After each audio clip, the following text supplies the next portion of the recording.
Hello, hello. Not sure if you guys can hear us yet. My Streamlabs is acting up. However, we will be getting it going quite soon.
Hello, everybody.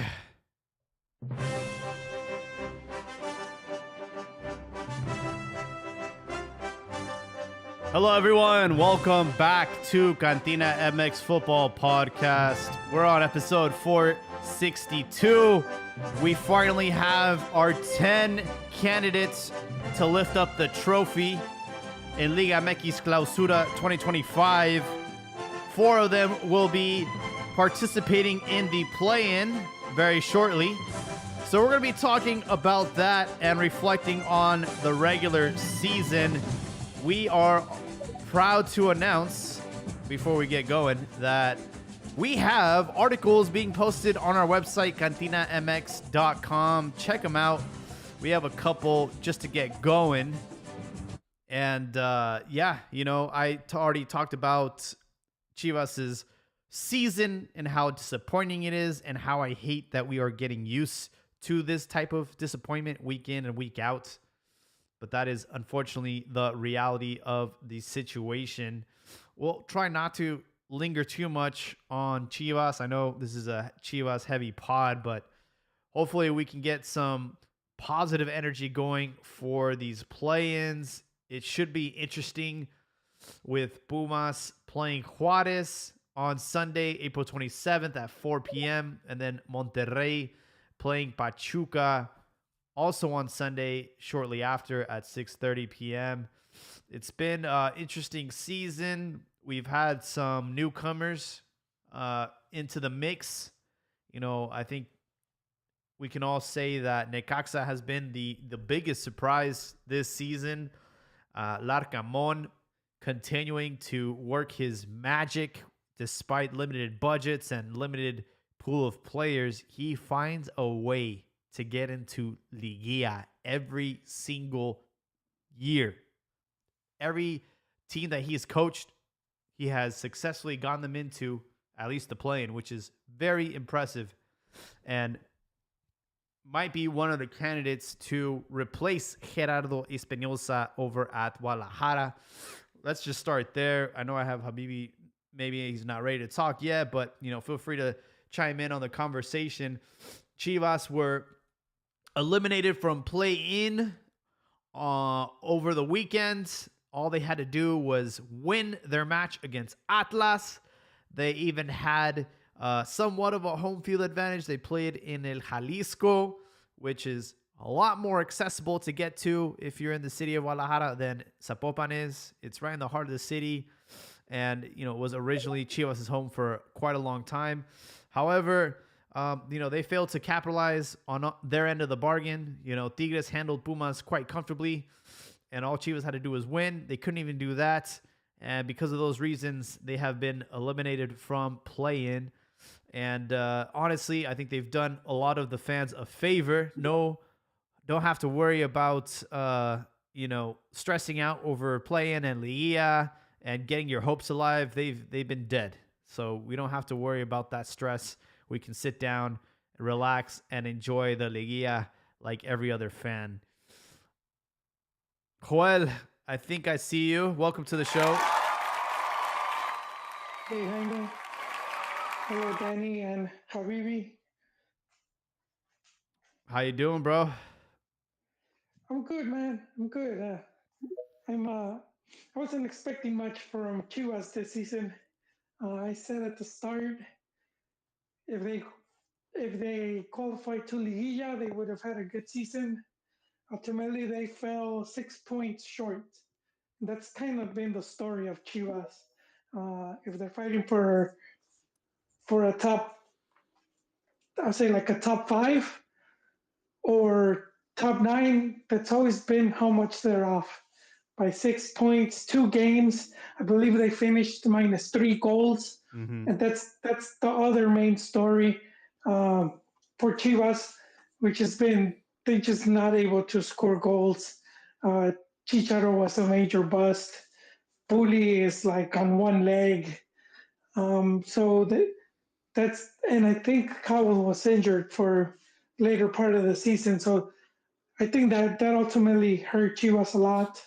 But they're pretty much where they've been for a while. I felt they've been a bit unlucky Yeah, they with have. their coaching decisions, because the whole gaggle, how that unfolded, that was, yeah, it's hard to blame the club there because that guy was leaving because he even paid to leave. Um, and then I think the big mistake was with the going with the Spaniard, with the coach that came to Oscar replace Garcia. Gago. Yeah.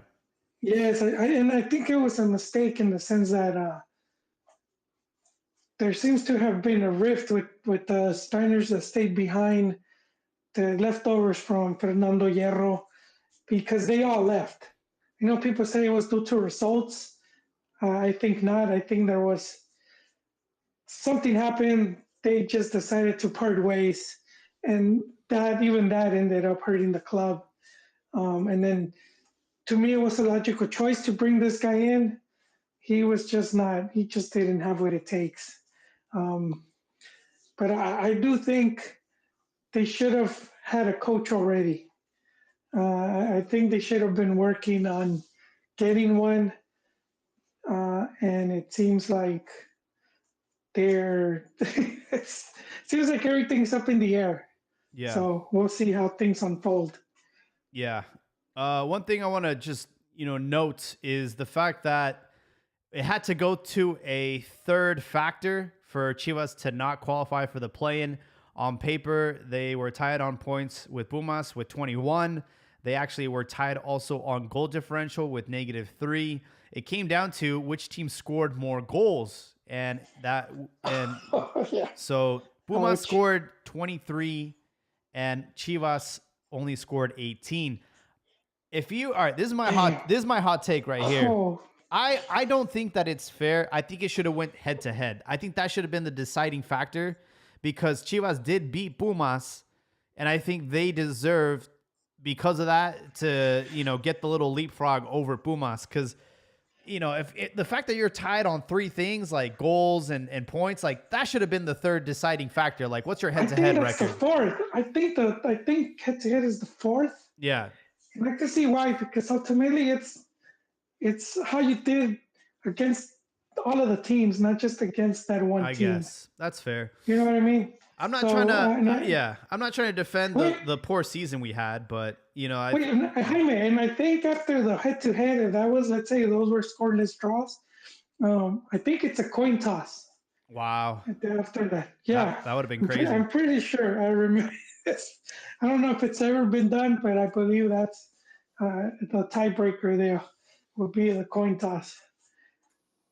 We need that coin from Batman, the Two Face. It Yeah, was heads on both sides. I would take your hot take a little bit further, and I say the hot take should be the tiebreaker. The main one should be like La Liga. Head to head point is the first tiebreaker. Their second tiebreaker is head to head goal differential. Then they move to total goal difference, Yeah. goal scored, fair play, and all that. But I Yeah. mean, if you got two teams who are tied, who beat who the most? Yeah, leave it at that. I think the only reason Liga MX probably wouldn't do it is because you would argue that, like, La Liga, you have home and away throughout the season. And then Liga MX, you're either going to be home or away, not both. Yeah. And I then that's the other thing because you could have played the game and the other team would have had the home field advantage. Well, Pumas lost to Chivas at home. In fact, the only away game that we won was against Pumas, ironically. But let's be I find honest, it fair like, the way it was. yeah. Honestly, like, I'm not trying to make excuses for Chivas. They had it all, right there. All they had to do was win. We wouldn't even had to go this far. And Or just score one goal, Jaime. you look back So it could have on been -2. yeah, you look back on so many games that Chivas had in their, and they blew. I think about the Juarez game. I think about the Mazatlan game. There's a lot of Didn't the ref games. mess, There's a lot of didn't games the that we ref blew. mess one up? I remember ref doing this, messing Chivas up in one of these games that ended up in a draw. Yeah, it was the Mazatlan one where we got rid of two players and Guti had to be the goalkeeper. And yeah, I mean that was definitely one that hurt us. But I mean there was just so many games throughout the season where Chivas had the lead and gave it up at the end. And those are the type of mistakes that are the difference between playing and finishing top 6 and missing out on Liguilla altogether. So Ouch. I think the team showed little to no urgency in this game against Atlas. I don't know what Espinosa said. Maybe he saw the writing on the wall. Maybe they had told him that this was his last game. He probably didn't give a shit. And at halftime, I think he told the team to fucking enjoy their offseason and to, throw the game because that's the vibe that I was getting from the team. There was no urgency, and the type of substitutions that he made were very questionable. And, the fact that he didn't feature Chicharo at all, I mean, there's just a lot of question marks around the future of this team. Wait, why would you want Chicharo though, man? Because of wouldn't how want him around expensive either. he's charging us, it's No, not even that. I mean, I want to call out Joel on that because he said Chicharo has been a bust, that Pulido's on Yeah. one leg. Like, I mean, Yes. before I even address that, I'm going to take a step back. And I didn't realize it because, we've been through so many coaches that I didn't realize it. So I read Rifado's article that he was talking about we've been through 4 coaches in like less than a year. Like when you when you actually sit there and let it marinate, you're like, wow, 4 fucking coaches in less than a year. yeah. Like usually you're in a crisis and you fire one. Worst case scenario, you fire the third one. But now we're on number 4 in less than a year, and now so that's a big problem right there. That's the directiva, front office, all that. But the players are also to blame. But me watching Chicharito play, off field, we bully him for his therapist, his guru, and all that. But on the field, I feel like he's been making his runs. He's been making his plays. I mentioned this in the chat. I think with Chicharito, the biggest problem is that the team does not play for him. They don't. The team doesn't, there's not, and that needs to come from the coach. Like, hey, as of now, this is Mexico's all-time top scorer. Look at the career he's had. The guy knows how to play into space, get rid of his man, be at the right spot at the right moment. He might score 1 goal or not score at all, but he's going to have at least 3-4 chances per game. And right now they're treating him like a somebody, like a nobody, like just another guy on the team. He must be really annoying in the locker room because people do not fuck with him. Exactly. But from a sporting perspective, it's like Cristiano one time said, we're not here for kisses and hugs and have dinner together. We're here to play on the field and win. Even if he is annoying and you don't like him, from his sporting career, you have to respect what he's done. And that team does not play for him. No, they don't. And I'm glad that you bring it up. And there's been so many examples of this being the case. The one that I mentioned an episode or 2 ago was Cape Cal in a breakaway. had Chicharito wide open for a pass and didn't even bother giving him the ball. And Chicharito didn't even have his typical berrinche where he, yells at the player. He just put his head down and just ran back. And I'm like, this is over. I don't know what happened. I don't know at one point maybe he had a outburst in training or in the locker room, or maybe he has diarrhea of the mouth and he just won't shut up, and the players just kind of got turned off by him. But the reality is he's definitely lost like the respect of his teammates, and we still have another 6 months left on his contract. So I'm very curious to know if he will be the bigger man and ask for like a final game and retire, or if he's going to be that guy who's going to ride out the rest of his contract, be on the bench miserable, and it's going to be like, the media giving him shit, the fans giving him shit. Like, there's going to be a point of no return for Chicha. Like, it's going to tarnish his entire career and what he did early in his career, and him returning to Chivas. Like, that's all going to be flushed down the drain if they don't make a decision on his future very, very soon. Yeah, and honestly, I mean, I think it comes down to him. I mean, him not playing that final game where you need a goal, for who you are. It just tells you how the team feels about him. And at the same time, man, I always say this, it's the Mexican media. I follow this food review guy on TikTok. His name is Soy Arturito. He's a Mexican guy. And he went to this place in Puebla, and like he just said like the service was shitty, and they like tore him a new asshole. And on his thing, he said, "I don't know what it is. I review restaurants all over the world, but every time I review something in Mexico with my own people, they turn against me and they make me into a villain." And you hear that a lot, man. You hear like Andres Guardado say that, Rafa Marquez say that. Mm-hmm. So just something about Mexico that instead of like building up their idols, how Argentina is obsessed with like Messi, Maradona, Yeah. Brazil with Pelé. Like we just love tearing our idols down, and you see it with Chicharito right now. Yeah, but those guys take pay cuts. He's just the best paid player right there, man. He. I think whatever happened, I think it's on him. I don't think this club. I don't think these players just turned on No, no, him. man. I mean the culture. I don't mean like Chivas, a club. Like for example, I don't know if you remember Oh, one of the first tournaments back from Chicharito in Liga MX. He walked up to one of the refs to say something, and the linesman like put his hands in like his eyes, like making like a crying motion, and like oh yeah, yeah, that became a huge meme. And I was like, "What the yeah, fuck?" You told me Cristiano went to Portugal and he like complained, or Messi went to Argentina and he complained about a play. yeah, The linesman's gonna start starting like, "Wah, wah." No, they would kill the fucking linesman, man. And yeah. but that No, shit you're right. happens in You're right. Mexico and it's cool. Yeah, you see it with Hugo Sanchez and even with Cuauhtemoc now. Fans forget what they did or how they would celebrate those players, and then yeah, it's we've compared it here to we grow with piñatas, and that's usually a piñata is gonna be your favorite cartoon character, and you beat the shit out of it with a stick to get some candy. So it's kind of the same. You build up your idol to tear him down. For sure. Look, I mean, it's crazy that we're speaking so much about Chicha when he was a non-factor in the game. I mean, they didn't even feature him. They put Ormiga over him.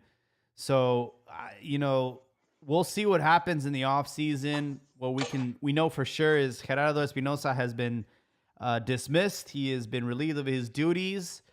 They also acknowledged the rumors of Mateo Chavez, and nothing's official yet about his departure going to the Dutch league. And there was one more I forgot that they had addressed in the press conference, but some of the media, some of the journalists were like, "Hey, like, why are you the one answering all these questions? Why aren't the players here to answer some of these criticisms?" And I think the players also need to show face and take responsibility for what is a piss poor season. At the end of the day, you can blame the front office, you can blame the coach carousel, but it's those 11 players that are playing week in and week out. But that was the press conference to introduce the new GM, correct? I'm not sure. Yeah, I think that guy that held the conference is the new GM, and he's probably going to be cleaning house. So at this point, it's like, why bring in players that might not be around um, next season? So let's see how this guy does. I know he's not very well known. I don't know. I think this might be his first you know his first go in the hot seat. There is one last thing about what happened on that weekend that I thought was very interesting. Hugo Camberos, who had been put on the freezer, they've been icing him out because his negotiations with Chivas haven't been going well. It seems like he's trying to, write out his contract and go as a free agent to Europe. And for those reasons, he has been, relegated to the bench. And yesterday, or not yesterday, but the game against Atlas, he actually was given the start and was arguably our best player. And, I think a lot of things were sort of justified. Like the fact that he was our best player goes to show that there's no reason why he should have been left out of the starting lineup all these games. And, it's very clear that this tactic of abusing our players and by forcing them to sign a contract it's a terrible thing that happens in the Yamekis. I think Rifalo wants to speak. Let's see if he can get in here. Can you hear us?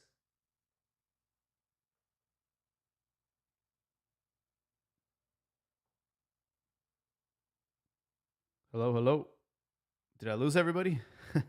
No, I'm here. Oh, I was okay. just waiting for Rifado to say something. I No, think with that Ungo Cambreros, just another thing is, does that happen to a foreigner? If Gignac hasn't renewed or something like that, do they like freeze him? I don't think so. I don't think so either. I mean, it's just because it's a young Mexican kid, you pressure him into doing this. If anything, you should feature him more so you can sell him in the summer before his contract runs out in December. And it also helps you as a team because the team is doing better. You might qualify into Liguilla, the previous game where he missed out on, and then it brings more revenue from the playoffs. But it's just that Mexican short term buying. Yeah. It's tough because Gamberos has like a youth contract, right? So he was getting like the bare minimum.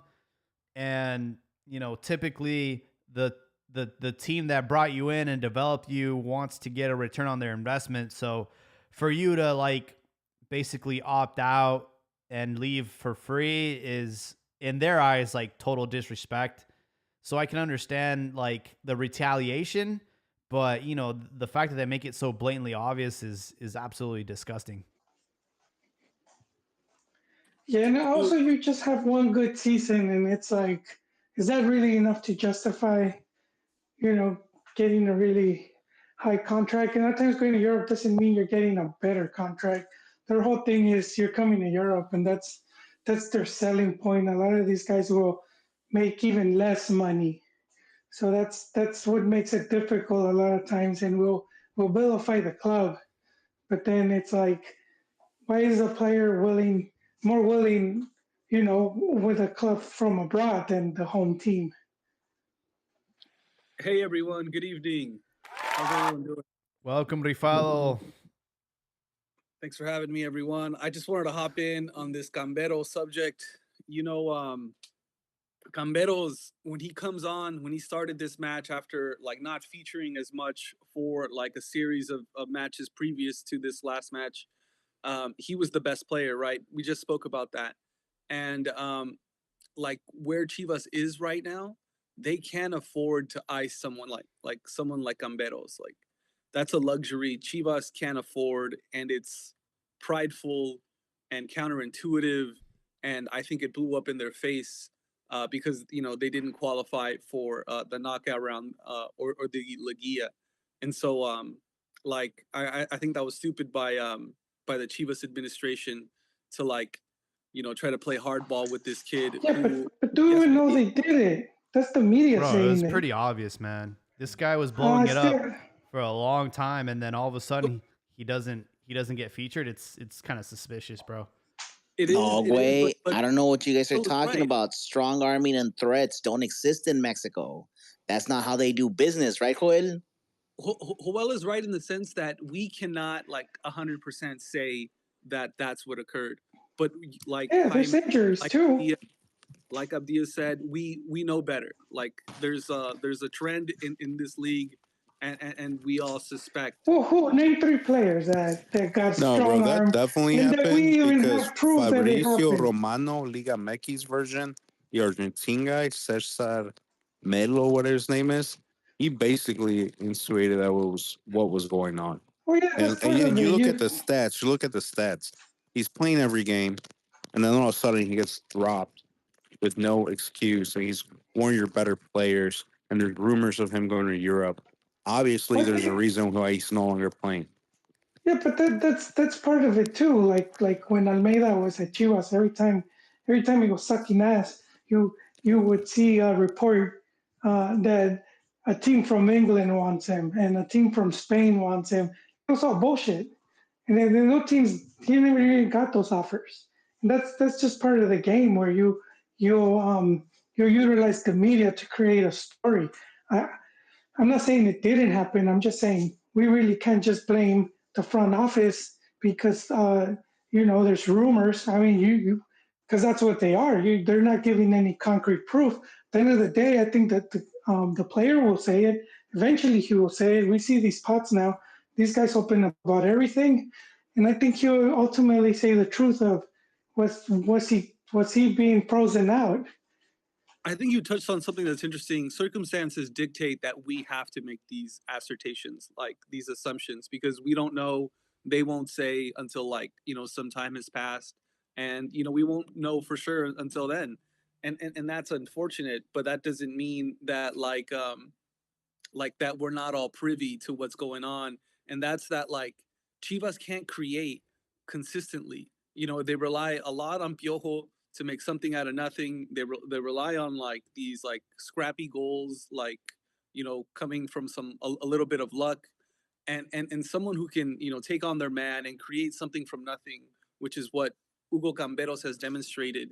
Like to fucking put him on the bench is stupid, and it just doesn't make any sense unless you factor in the fact that he is trying to leverage a deal for himself to leave or to get more money. And so like, you know, 1 + 2 = 3. And I know we can't prove the two, but like, I see the same outcome as if I did have that proof. Yeah, man, because Liga Meki's rumors, they're like prejudice jokes. They all have some truth to it. It's like they say in Mexico, cuando el río suena, agua lleva. And it's for a reason that rumor came to life. I would say I noticed something after the America Chivas game. He was a huge factor in our victory in that first leg and was not featured after that game. We had a Liga MX match sandwiched in between the two legs. He wasn't featured there, and he was not featured in that blowout, the 4-0. And since then, he kind of just disappeared from the team. And it's crazy that, during, this elimination match and during these matches against America, like he had a great outing in that first leg and then was just not featured again. It's just very sussy. And then from there, he had like a couple of starts maybe, but he kind of got iced out at the very end. And yeah, for him to get a start against Atlas was like, what the fuck happened? Like maybe negotiations are turning a leaf and maybe he's willing to re-sign with Chivas and maybe have a European clause in there. But all I know is, this all blew up in Chivas' face. And although they might be losing Camberos as a free agent or to Europe or whatever the case may be, you also are factoring in you're not getting Liguilla money, you're not getting play-in money, so like this hurts you financially. Like it's like detonating on your own grenade. I just want to pitch this quick little tinfoil hat that I have. So like, I touched this on my article, but like one of the things that we were all hopeful about with the Espinosa appointment is that he had this familiarity with the academy, with Tapatio, with the youth, right? And we thought he would utilize that to like salvage something from the season. We're down two coaches in two tournaments, like like save something from this, right? You utilizing the youth, something we've been investing in. And the thing is like I think he did the opposite of that for the majority of his tenure Yep. as the head coach of Chivas, like focusing heavily on Chicharito, icing out Camberos, Hormiga, who was our best player last year. He's just been iced out since Oscar took over. And Um, Brizuela getting minutes. exactly, exactly. And so in this last match, I feel like Espinoza was like, "Fuck it, youth brought me here. I'm going out with youth," and it makes me think that the directiva was telling him who to play, like play the old guys, Yeah. play the and so at the end, like he was like, "Fuck it, I'm playing the boys," and it blew up in his face, and he got fired, because he went against the grain. And I can't prove this, but this is like my tinfoil conspiracy. It's a good, it's a good, I guess, theory. Wilke was featured. You had Camberos. You had Gomez, who's been, winning over the fans over there in the right back position. Obviously, Mateo Chavez. There was a lot of young players in that game.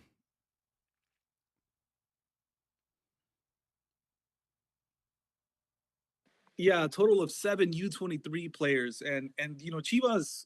One thing they did right, they're doing right, is they got a bunch of youth, and so like a lot to work with, a lot of material to work with and invest in.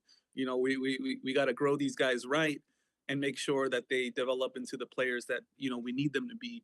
And the unfortunate part is we can't supplement it with like good signings, like some of the big boys are doing, splashing big bucks. Like that's just not what we can do right now or do in the next tournament, with a Mauri as our owner. And it cheapens our brand, and that's unfortunate. But it's the state of things right now.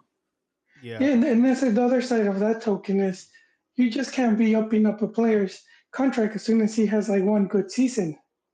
You know, and then you have one good season and then what? So I think that's the other thing with that. We saw it with what was his name? Damn, I keep forgetting his name. What's his name? Trophies. Trophies had one good game, and he went on to not do much. As soon as he got that contract boost, it's almost like they give up, you know. So that's the other difficult part with Chivas and having to deal with that. That as soon as a player starts doing well, they start threatening to leave, and that's kind of sad, you know. I think it's gonna talks about the state of the club at that point, I I, and I, I probably think have to. I think you're right, but I refer back to my original argument in stating that this is not a luxury that Chivas can afford. Like if we look at the Yeah, results, but Chivas, just because of that doesn't mean you have to, you know, not do anything about it. You still have to take care of yourself as a club. They can't just allow to be stepped on. Yeah, you And I take care of think yourself that's as a club by yeah. holding your other players accountable. How the fuck does an 18-year-old come on and he's the best player on your team? Either he's a No, crack and yeah, he's but a still, generational talent it's not just and the you pay players; him it's also accordingly, agents. or you No, tell but your it's other also players to step it up. no. I know you do, but I'm just saying that as soon as one guy has a good season, it's not all of a sudden I'm gonna start demanding all these things. he That's he's what the I'm only saying. guy that or one of the only guys in the attacking creative Hey, end that I see. I know, but look at Beltran. Everyone was singing his praises, and he just ended up disappearing. And there's been other players like that.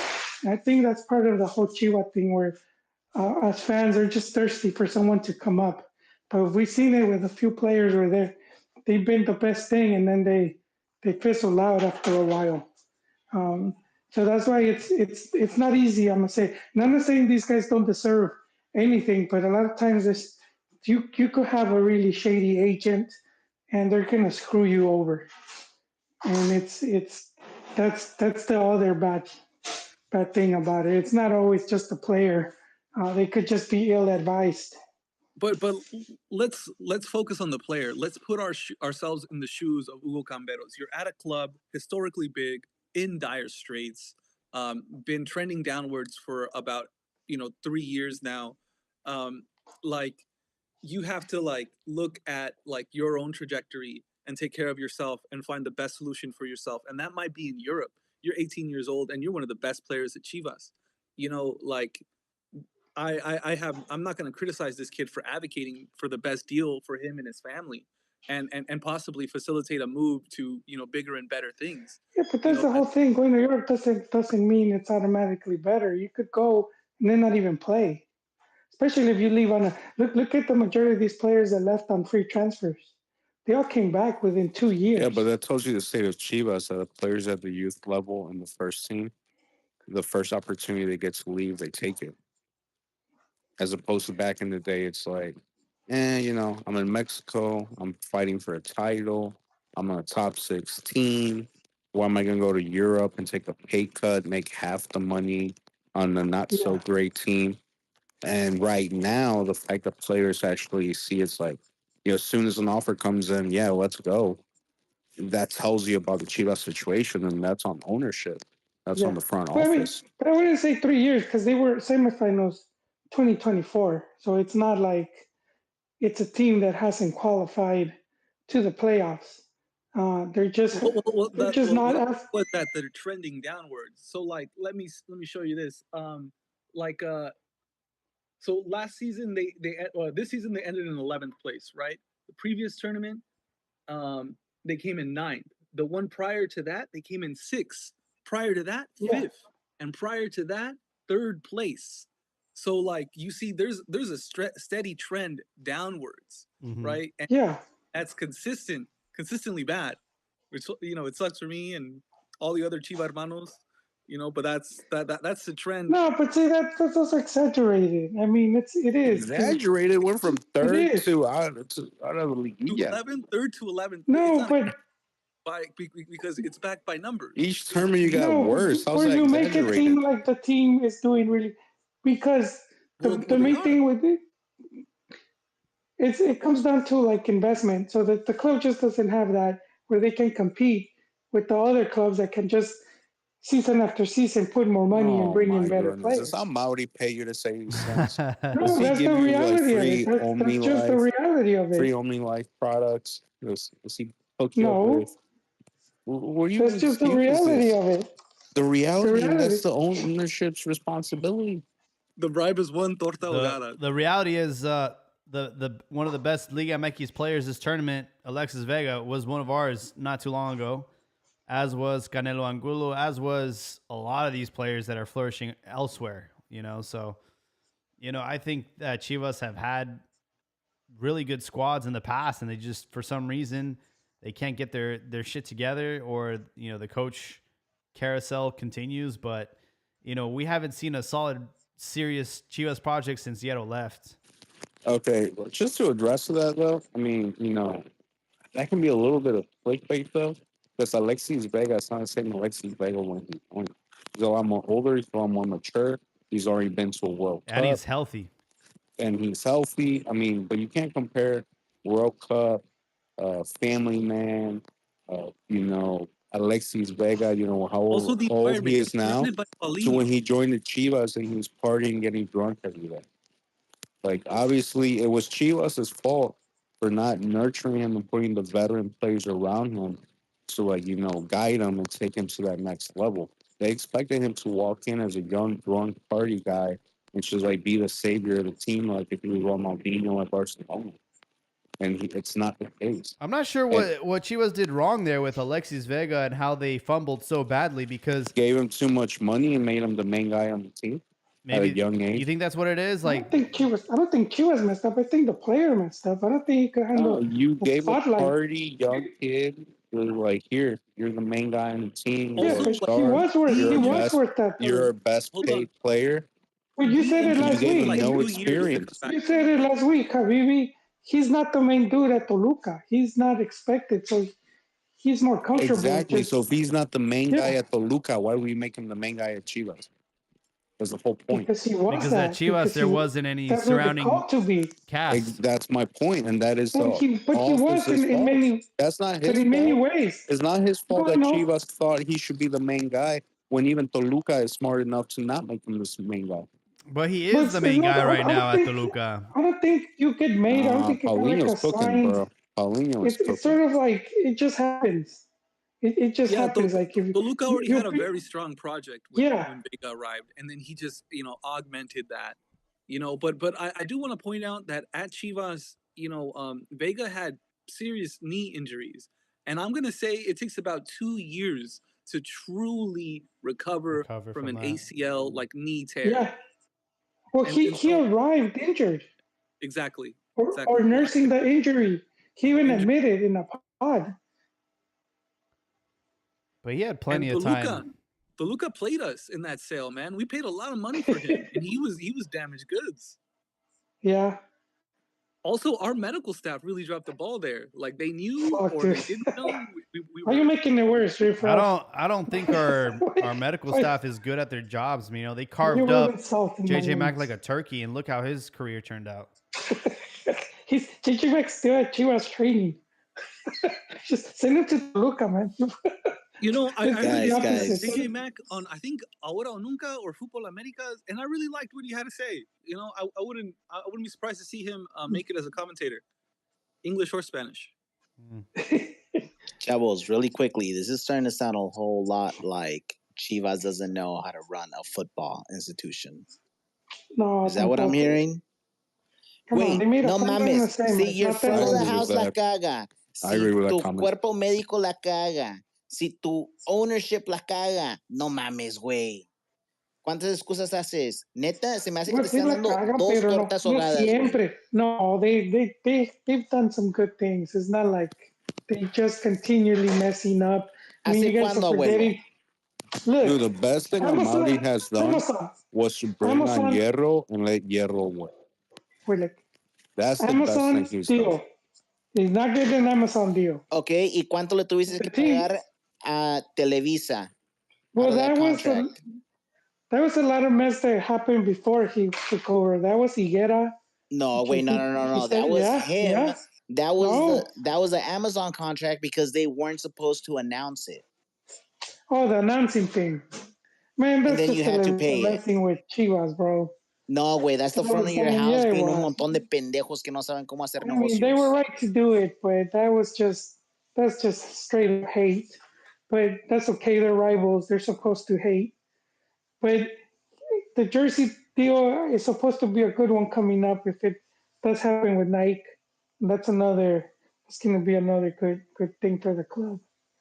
Look, I think Chivas have a lot of questions to answer this offseason. They need to make a decision on what kind of club they're trying to be because, you can't be a halfway crook, I think for them, they're going to have to just say, fuck it, we're going to go and gamble with our youth and offload a lot of these heavy contracts. I know Chicharo is burning a hole in their pocket. I know Pulido's burning a hole in their pocket. I'm sure Pocho Guzman is burning a hole in their pocket. There's a lot of these guys that we need to just offload. And you know what? Just double down on the youth and then have a coach that has a strong track record with the youth. And to me, there's two that come to mind. Almada is number one. He's not going to come. I don't think he's going to come. Number two will probably be Larcamon, but I don't think Necaxa are ready to let him go.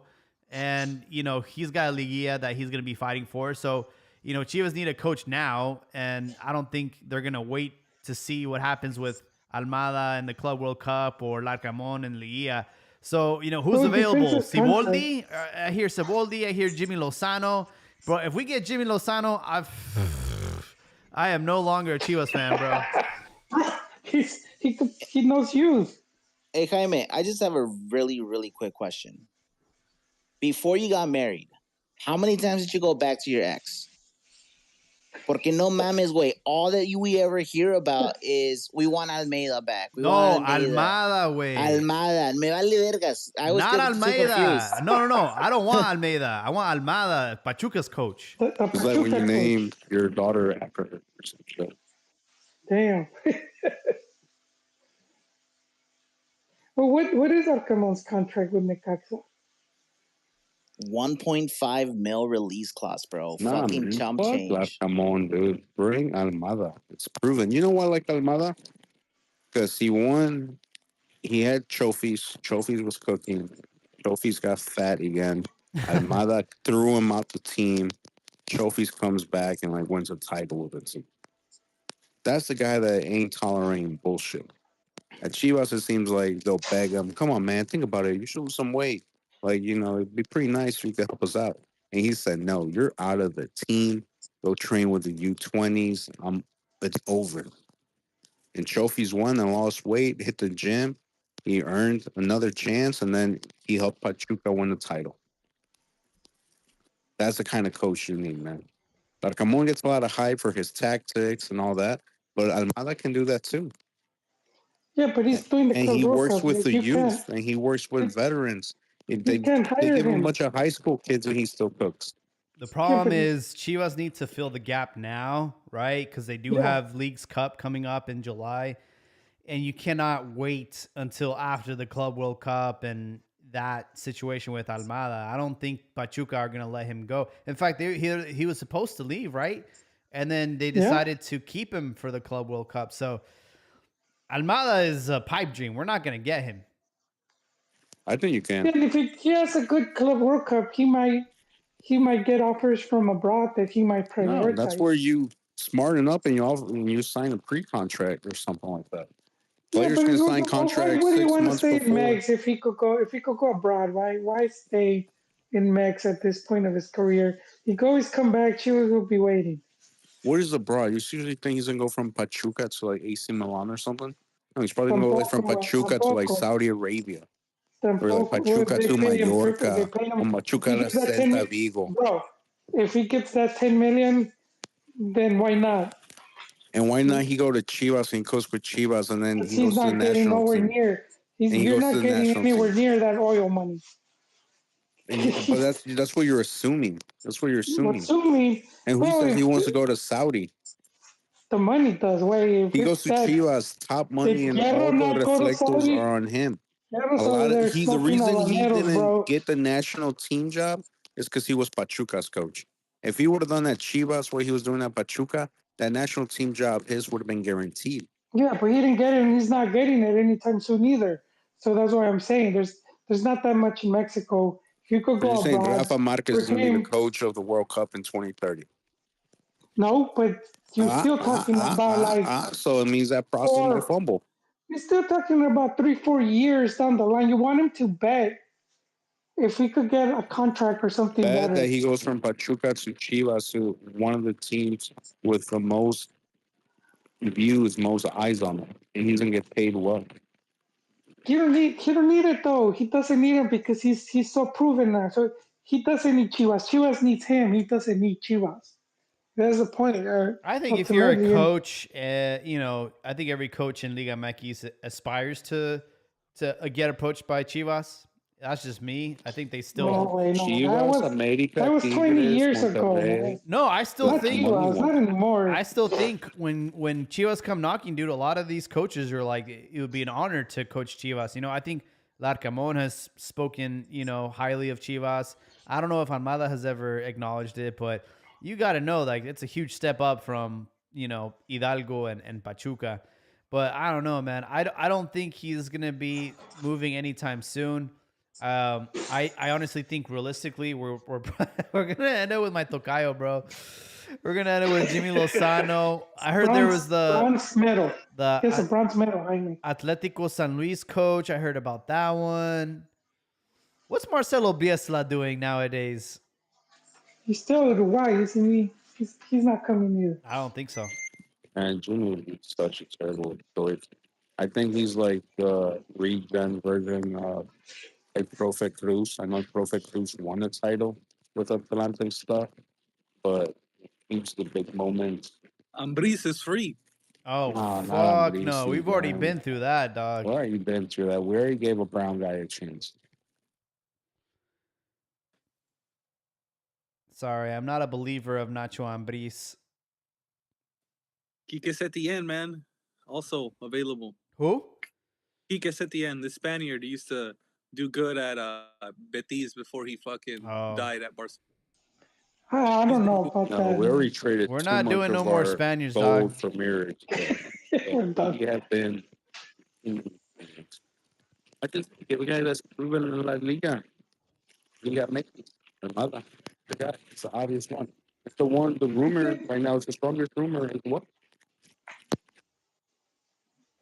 Honestly, Joel is right. Jimmy fits the Thank you, MO. sir. We He are does. we're focusing heavy on youth. Like this Yes. jornada, this last turn, There you go. this last match day, Mm-mm. we had the most youth out on the field. We're not buying Jimmy's like not some a of the big, good coach though for He, Liga MX. but he was a good U23 I coach. I'm saying we have understand, a lot but of Yes, he he okay. could he's show. He had needs to show. bronze he had the medal. opportunity at Querétaro and at Necaxa, and it didn't end well for him. He's not someone that's going to be able to deliver results in a short season. He's more He, he's of a bigger long term project. he's got it. But he did get results. He got results at the national team level. He got the Gold Cup, Yeah, but and those are he got knockout the The he got gold tournaments, the cup, bro. Owen, really? A and gold his cup? Liguilla not a knockout How many tournament. times has Mexico Hey, won the gold cup? bronze medal, my guy, You're third the place. Okay, bronze hold on. medal.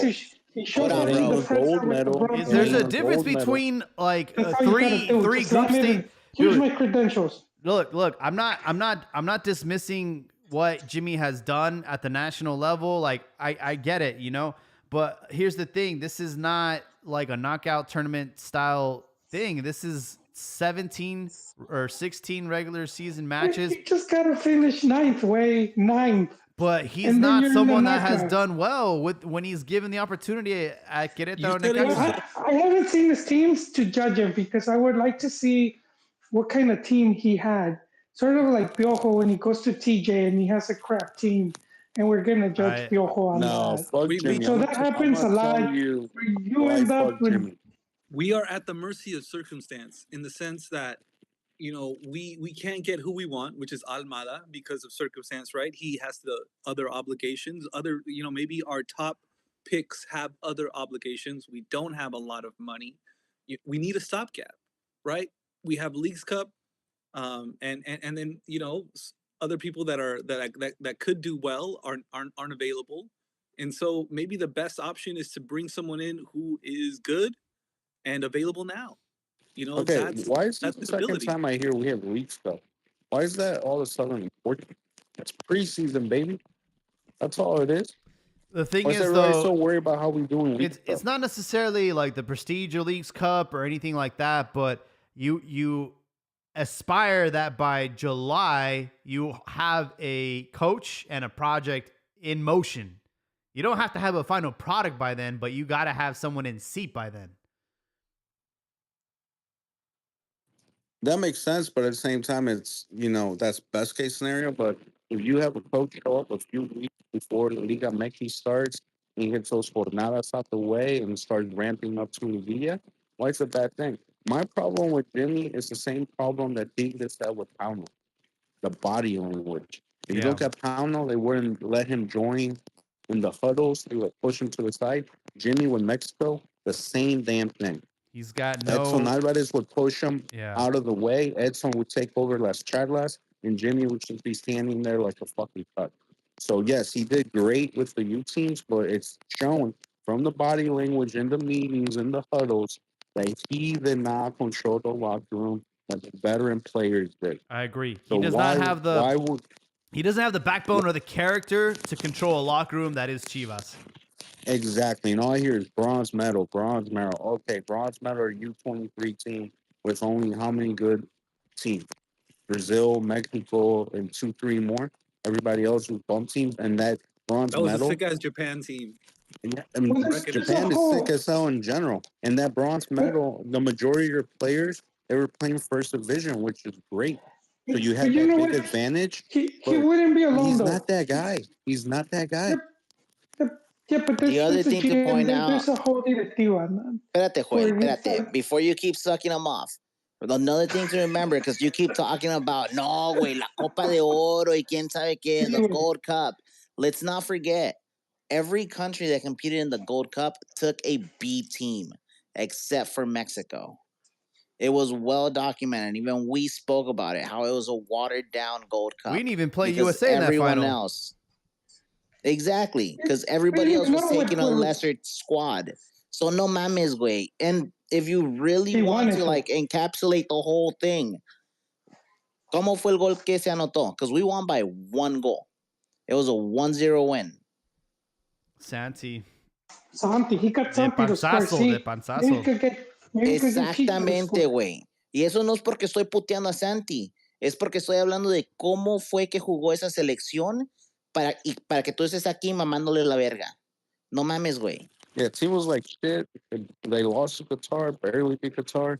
And then, you guys criticized Chucky Lozano for living off that German goal. Pinchi Santi still living off that Panama goal. That's the biggest thing he's done with the national team. And it was enough to say Jimmy Sass. So Joel over here can be praising him like he's the greatest Mexican coach in the last 20 years. All right, I was like, hey, wait. No estamos aquí para putear a Santi. Estamos aquí para putear a Jimmy, okay? Yeah. I don't know what Chivas will be able to secure in this offseason, but if anything, I just want them to offload players and move forward with a youth project because I would sleep better at night knowing that despite the results on the field, that we're at least giving opportunity to young players and not, leaving those players that need to go. We're not doing Chicharo any favors. We're not doing Brizuela any favors. We're not doing Pocho Guzman any favors. We're not doing Tiva any favors by keeping him on the team. I don't even want to say Nene Beltran, deserves a shot at another club because, I don't think they're treating him right. I think he comes in and he does great. He obviously has a ceiling. He's a small guy, but I think it's time that we make a decision on some of these players that have been here for a while. Yeah, I agree. But I mean, if I had to choose on who to keep, I probably would keep guys that have won before. Whether it's at Chivas or other places like Chicharito, Pulido, and first get rid of your diva, Brizuela, he won the title, but you're like, what are you doing now? I mean, I don't think he has that locker room weight, presence. A lot of jokesters on the club too. I feel like also changed some rules within the team. I feel like they're more focused on making TikToks than they are on the game film, or they don't even watch game film because you get this said with with Pauno or whatever. It was the first time he ever watched game film, so it just seems like club puffs his chest and says we're big, we're historic, but the way it's ran from the bottom up just leaves a lot to be desired. For sure. Looks like we have Ron joining us. See if his mic works. Ron, welcome to the show.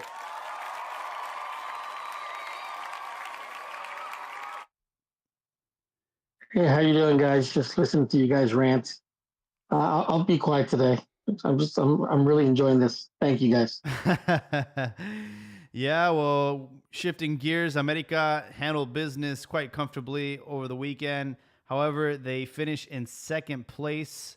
And it's going to be interesting to see how they do in Liguilla. Toluca, obviously on fire, ended in first with 37 points. My concern is with Malagon. If I'm not mistaken, he left the match early, correct? He was injured? He was injured. I didn't watch the entire match. So I think I read something yesterday saying that he was that they didn't know if he was going to start. I mean, I think he'll start. I mean, the game's about a week away. At least that's when or like the play-in games. Again, remember, I don't really remember the whole format because America hasn't really played in the play-in other than last season. Yeah. And you guys, yeah. So you guys, how does that work again? The play-in? So there will be two matches on Sunday. Juarez will play Pumas. Monterrey will play Pachuca. And I believe the winner of one will play the loser of the other. And then the actual quarterfinals will kick off on May 7th. Is it true that I think I read somewhere that I think this is the last play-in format that they're going to use, Liga MX? I'm not sure. I think it would make sense though. I thought I saw Faito's tweet about that. I know that after the World Cup, a lot of things are going to be changing in Liga MX. I heard they might finally bring back relegation. We'll see. Or maybe they'll expand and add 2 more spots and we'll have 20 teams. But I know after the World Cup, there's a lot of things that will change in the format. Yeah, that tends to happen. I got a little bit of info on that one. So the whole thing is that after this season, the games that were owed to the television networks due to the COVID shutdowns have now been paid off. That's why they did the whole play in. That's why that's been the hidden devil in the background that no one's really talked about, except for a few people here and there. Interesting. So after this one, se terminó, right? There's no more games that are owed to the television networks. There's no more of any of this funny business that's been happening in the background. And hopefully we get rid of it. Now, unfortunately, the one thing that we know about Mexico is that they will prioritize money over everything else. Yep. So now it's time to see how it is that things pan out, how it is that we see all of these things play out. Well, what is it? Life imitates art, or art imitates life. NBA has a play-in structure as well. That's been quite entertaining. It's been doing really well with the TV ratings and stuff. Even I've tuned into, these play-in matches in the NBA, what I typically wouldn't have. And, I don't know what will happen next season, but, if it goes back to just the top 8, that would simplify things and would force and incentivize teams to do well and be consistent in the regular season. Because as of right now, I mean, to be 10th and still have a shot at the title is pretty pathetic. I mean, the difference between Pumas and 10th and Toluca in first is 16 points. I mean, that's substantial.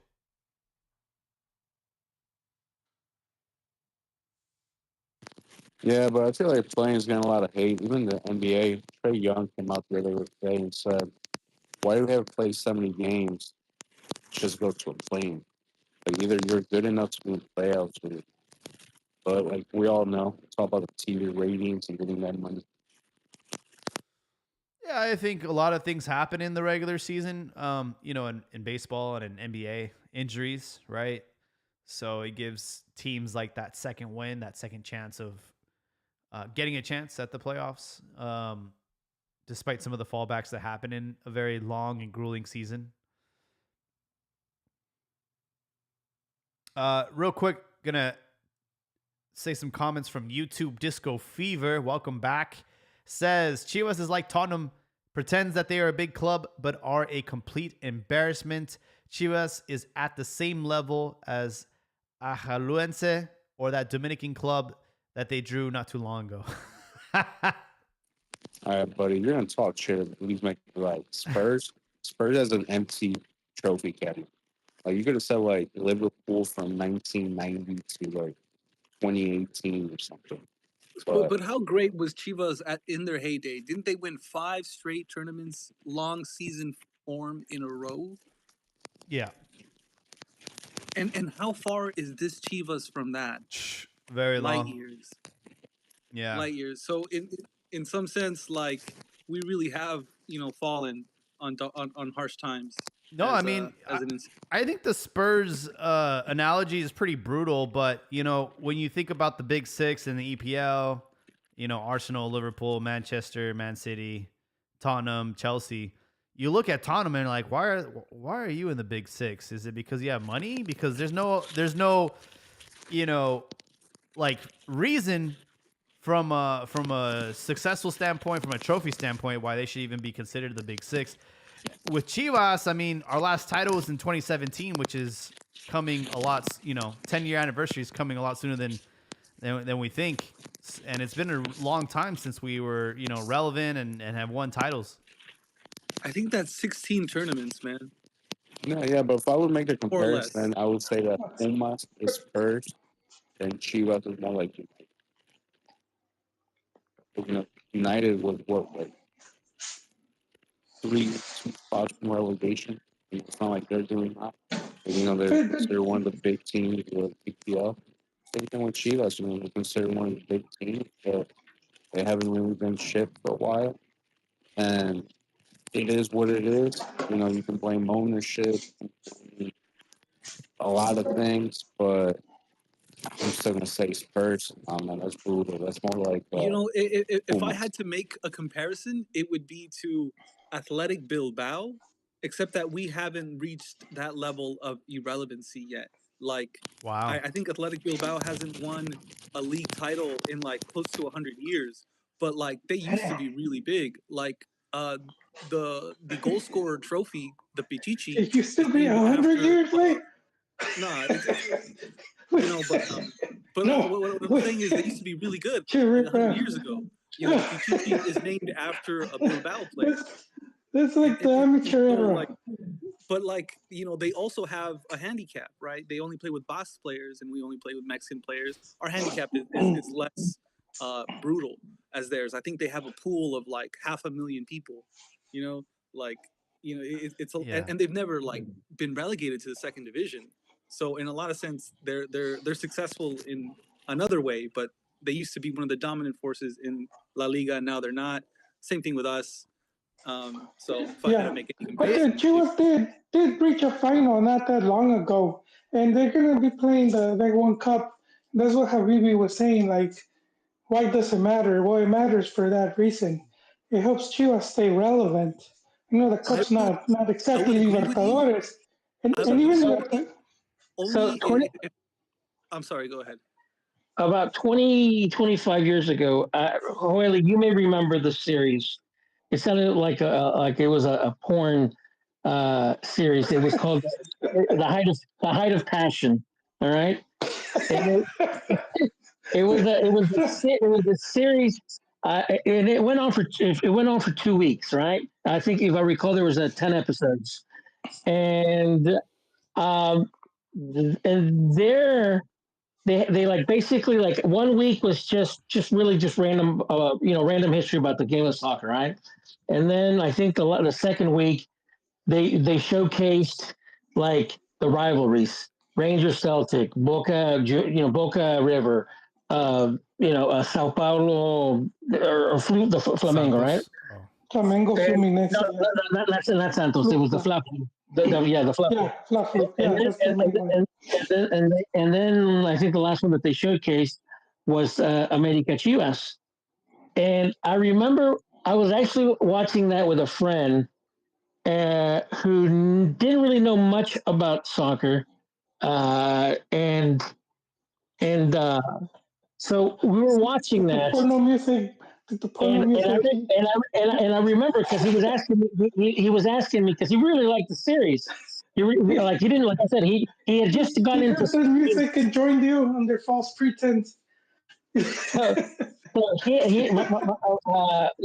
my fraternity brother at the time, Sabes by de that porno. time, so like he became a fan of soccer due to the '98 World Cup, right? So this series must have come out like I think in 2001, and and he was asking me about like, hey, what about Boca, what about River, what about Chivas and stuff like that, and I said, well, and I told him like, Chivas, they have this. They're like the people's team, like the lower classes and stuff like that from the provinces and stuff like that, and that's what he knew of Chivas. But when this series came out, he was looking at like the installations of Chivas with the country club and the pools and this and that and the other, and he looks at me. I thought you said this guy like represented the poor people, and I started laughing, right? Because and I just thought of that because you guys were just talking about how you guys like back in the day you guys are this and that and the other, and now you guys are fucking welfare cases. but yeah, I mean it's a sad state of affairs because you guys, Chivas, I mean, I think at one point you guys were the only ones that had your own like your well no, at least in not in Mexico City because Club España and Asturias did have their own facilities, but there came a point where Chivas had like the best facilities. They had specialized trainers. They had casa clubs and stuff like that. But I think it's just I think they just mismanaged throughout the years. Yeah, it's a lot of corruption with the socios. Yeah, a So, lot so of I just wanted to hop back on one thing that Joel said. about like how we made a final, and that kind of lessens like how far we've fallen, right, or like degraded, and so I want to say that like the mediocrity of the format cheapens that argument Yeah. because, like Jaime Well, said, then it cheapens there's the championship too. 10th place, twice a year has the opportunity to become the champion. And so to make a final isn't really that impressive. Yeah. And so I But don't it think is that it is provides much because you respite. go off of the Liguilla being a separate tournament. Because you could be very dominant throughout the season, and then you get to Liguilla, the whole curse of the leader, and then get knocked out by the eighth place team. 10 So we out see that But of happen a I lot. would say there's a correlation between the teams that consistently, finish top four and the champions. Wouldn't Well, you yeah, agree? because and that's more recent because those teams have a lot of money, so it's they're the stacked teams. They're at another level. I think that's where Chillarmanos have a hard time, accepting that you're not at that level. Your club doesn't have the money to have that type of squad. America's B team could all be Chivas first team players. Let's not forget that America like played I think the first three matches with their cantera and like got the I think all 3 points or I know seven. Ron's I enjoying mean all this. 9 or 7, which is just crazy. But obligatory fuck the Wheelas, but that is impressive. look, 10 out of 18 teams get to go into a playoff.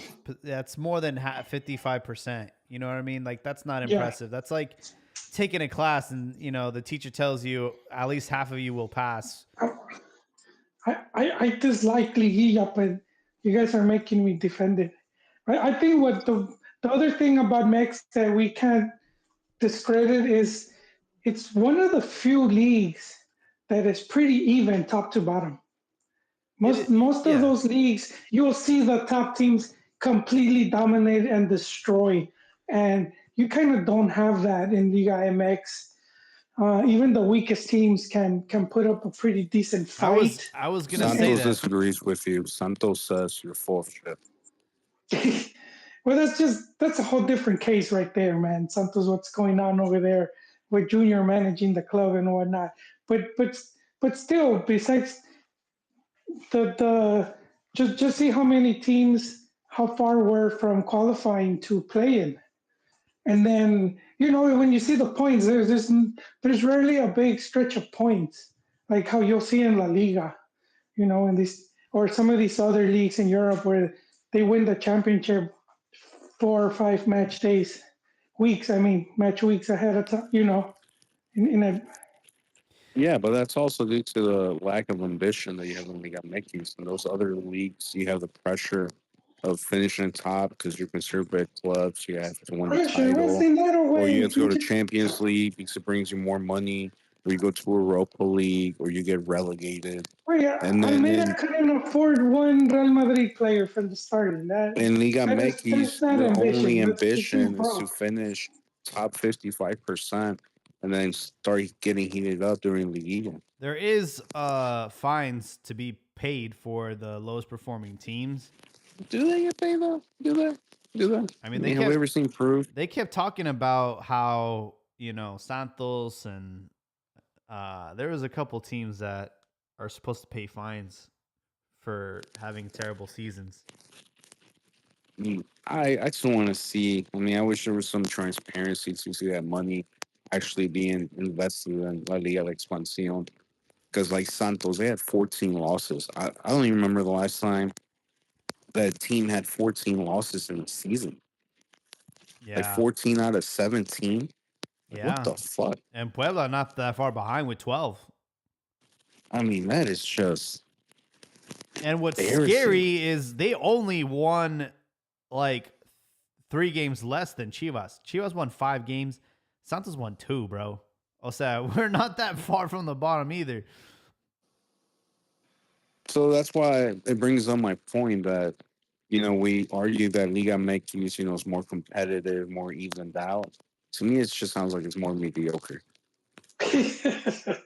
Yeah. It is though, man. It still is very competitive because when you see those teams, I see you're calling it mediocre, but then you see how they dominate in the region, how dominant the Liga MX teams are in the region. Not only here, even when they were playing Libertadores, Well, There's an how well obvious these teams were difference doing. what's kind of there's an crazy obvious though. difference in.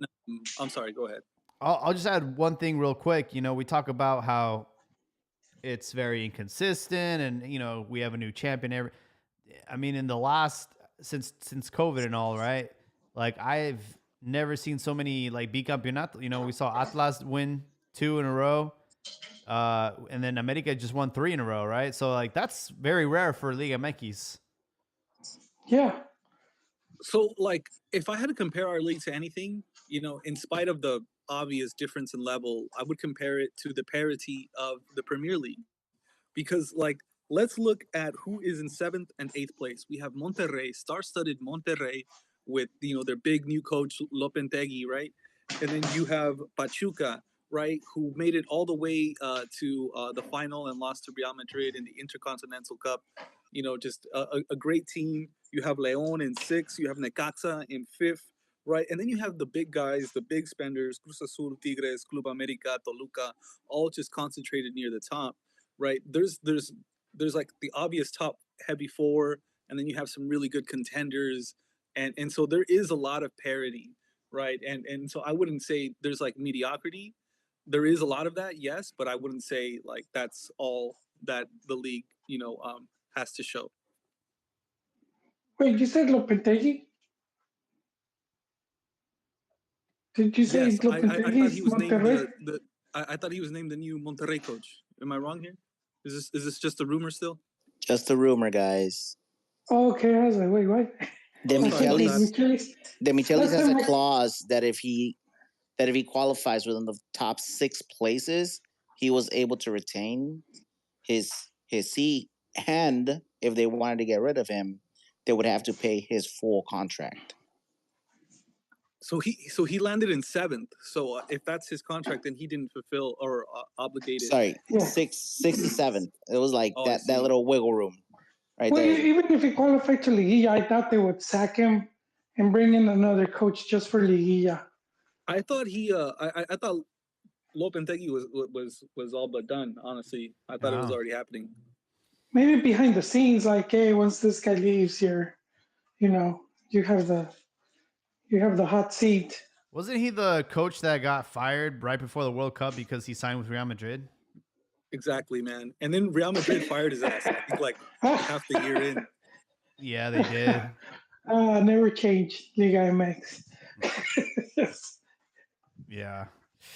Well, we've spent like an hour talking about Chivas. I'm so over it. I think we got to give flowers to some of these teams and some of these players. Toluca have. Now, hold on. Before you move away from Chivas, I just want to say something really quickly. Oh, pues. And Go it's ahead. the same thing that I said last episodes y me pendejearon, ¿verdad? Les dije, your arch nemesis was going to go Super Saiyan and bounce your ass out of Liguilla. ¿Y qué les pasó? Contra Atlas, cabrones. Yeah. But they tied. That's not Super Saiyan, bro. Of course, he would defeat would have been Does that Super Saiyan. does that tie feel like a win to you? No, but that's Pues not entonces doesn't feel cállate like. el hocico, güey. Te partieron la madre, te dejaron afuera del play-in. Tampoco Ni nos te partieron la pudiste madre. subir Fue un al empate, pinche güey. avión, güey. Ni te pudiste Hey, subir al puto avión, no mames. Yeah. What I will say Him is said why Chivas was left out. that draw felt like a loss, and Uros Derdevic tried everything in his power to be the sole, Golden Boot winner. He ended up with 12 joint with the Toluca player and another player too. So it was three-way tie for first place.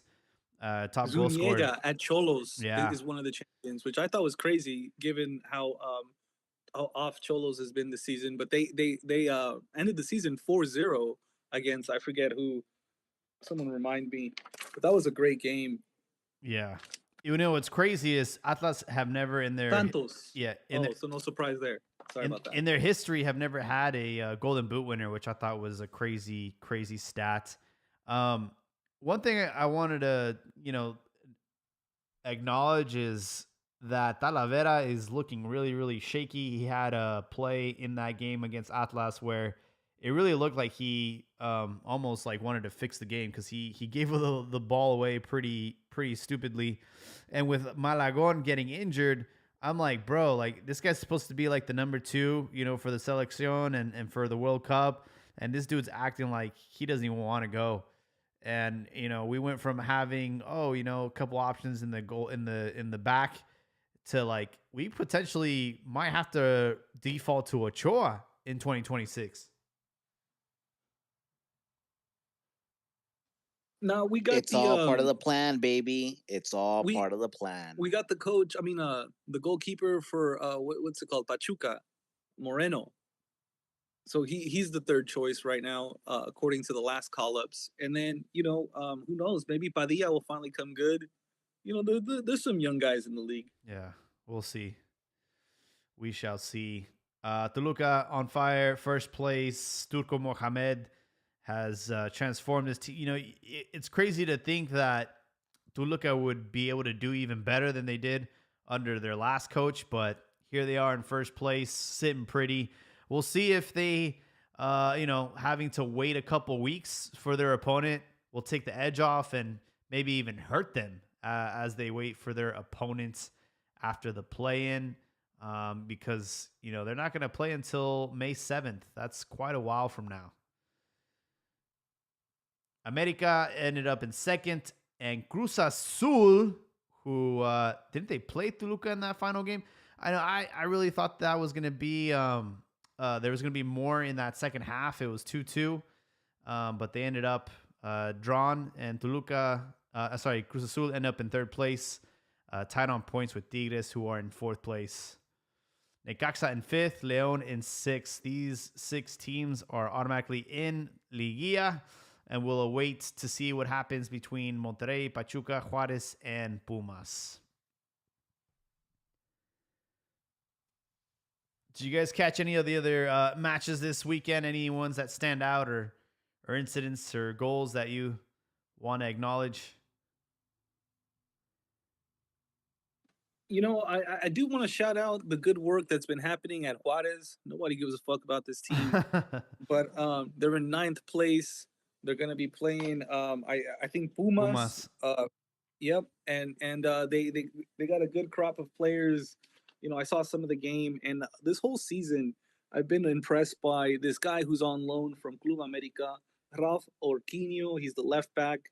He's a good player. They got another right back called Denzel Garcia, 21-year-old.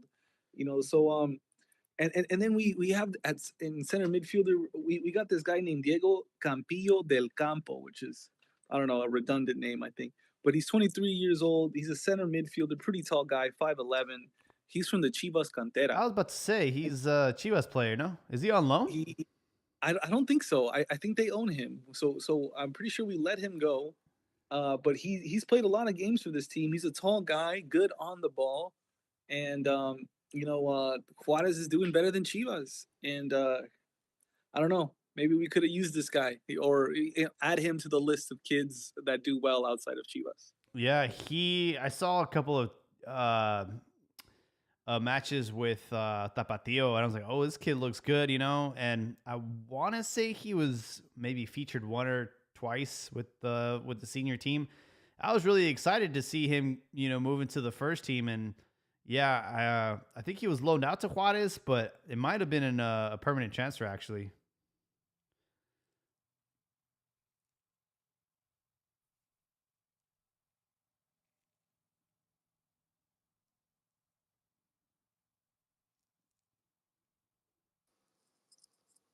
Honestly, if anything, one of the things that I want to shout out is just how interesting this Liguilla has been or is going to be, right? You look at the teams, you see who's in there, and you know what?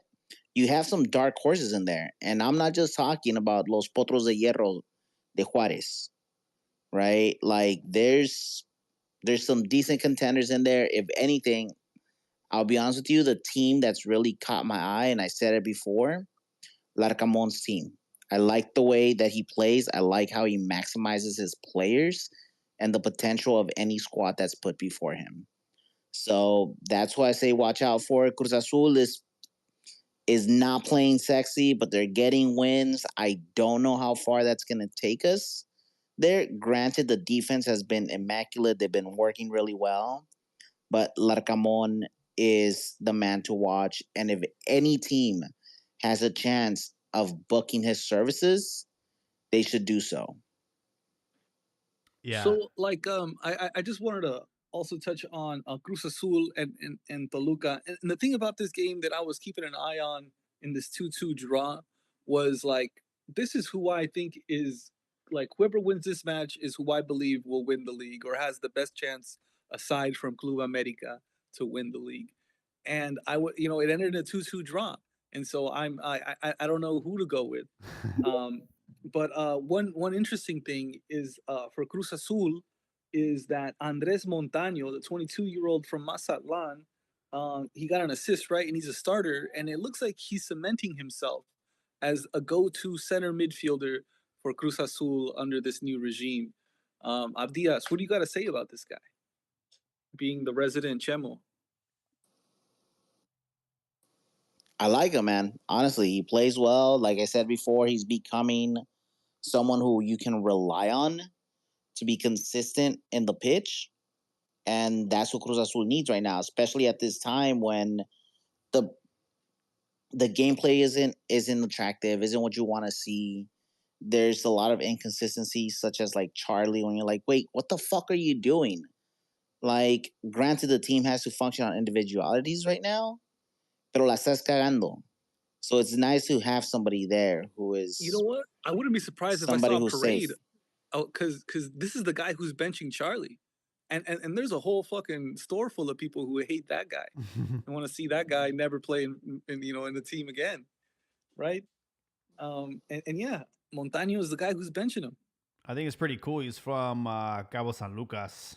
They don't really have, they're not really known for developing soccer players. So that's a really cool tidbit. That is dope, from Baja Cali, and they bought him from Mazatlan, and they gave him the 10, and he rotted on the bench for a while, and now I guess he's finally coming good.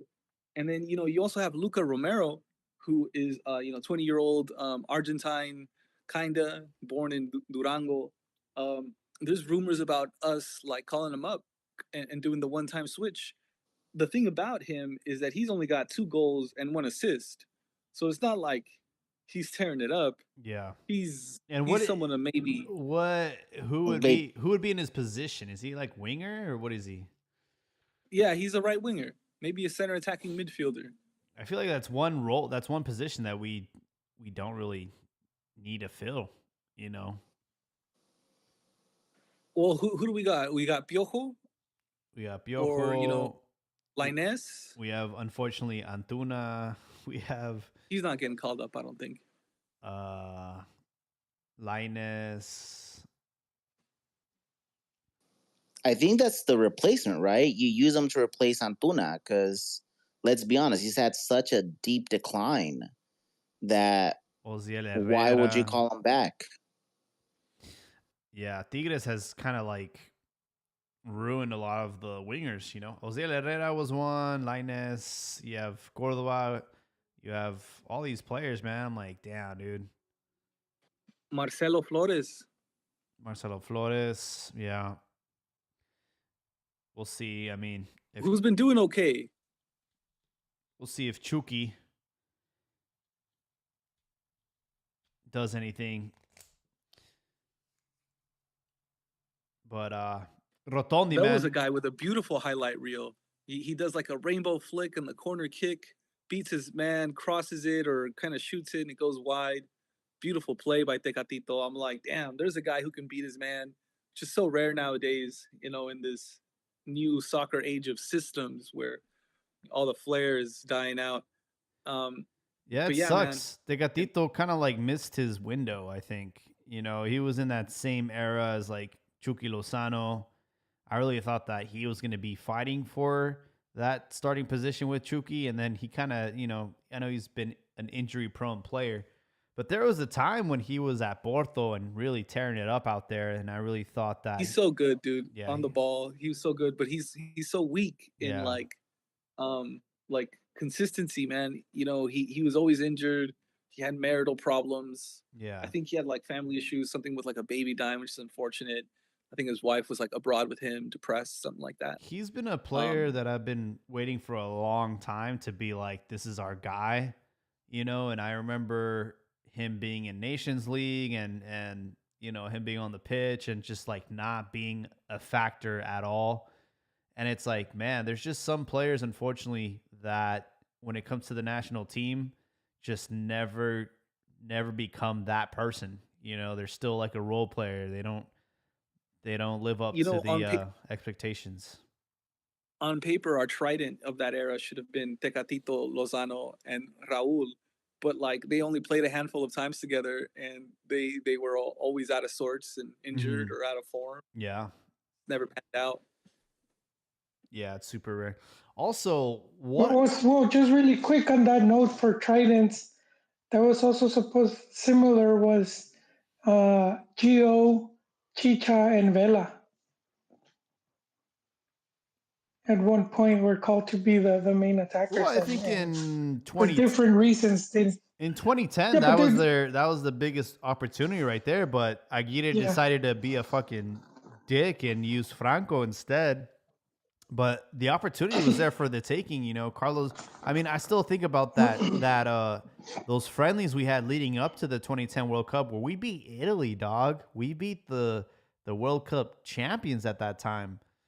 And Vela, I believe, scored in that game. And I'm like, this is a team that's looking to, you know, make it to the Quinto Partido in South Africa. And that wasn't the case. And it's really because of Aguirre deciding to make some questionable decisions, starting with, you know, choosing Conejo over Ochoa and not featuring our hardest striker at the time, which was Chicha over Franco. I mean, a lot of these decisions ended up, you know, costing him. Obviously, Bautista playing in that game against Argentina was the biggest blunder of them all. So, yeah, unfortunately, like we had all the pieces there, we just didn't have the right chef to cook it. But I wanted to say, what a resurgence for Hector Herrera, right? He had a really bad falling out.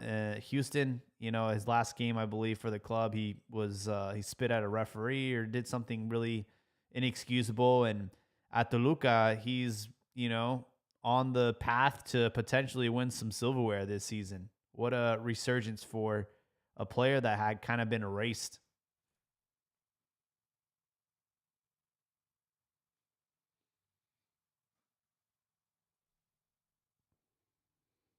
I think this Liga is going to be a lot tighter than most seasons. You know, you already have the matchups with Tigres, Necaxa. That's a, you know, coin toss right there. I will say the Cruz Azul Leon match, I think Leon kind of fell off once they found out they weren't going to the Club World Cup. I see Cruz Azul beating Leon over two legs. And I really don't see any team um, from the play-in upsetting America or Toluca, to be honest. Not even Monterrey.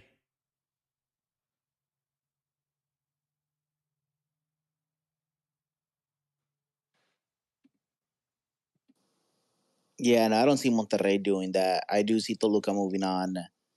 Come on, man. Leon is just it's a beaten housewife, man. They're not gonna defend themselves. They're just having issues getting through.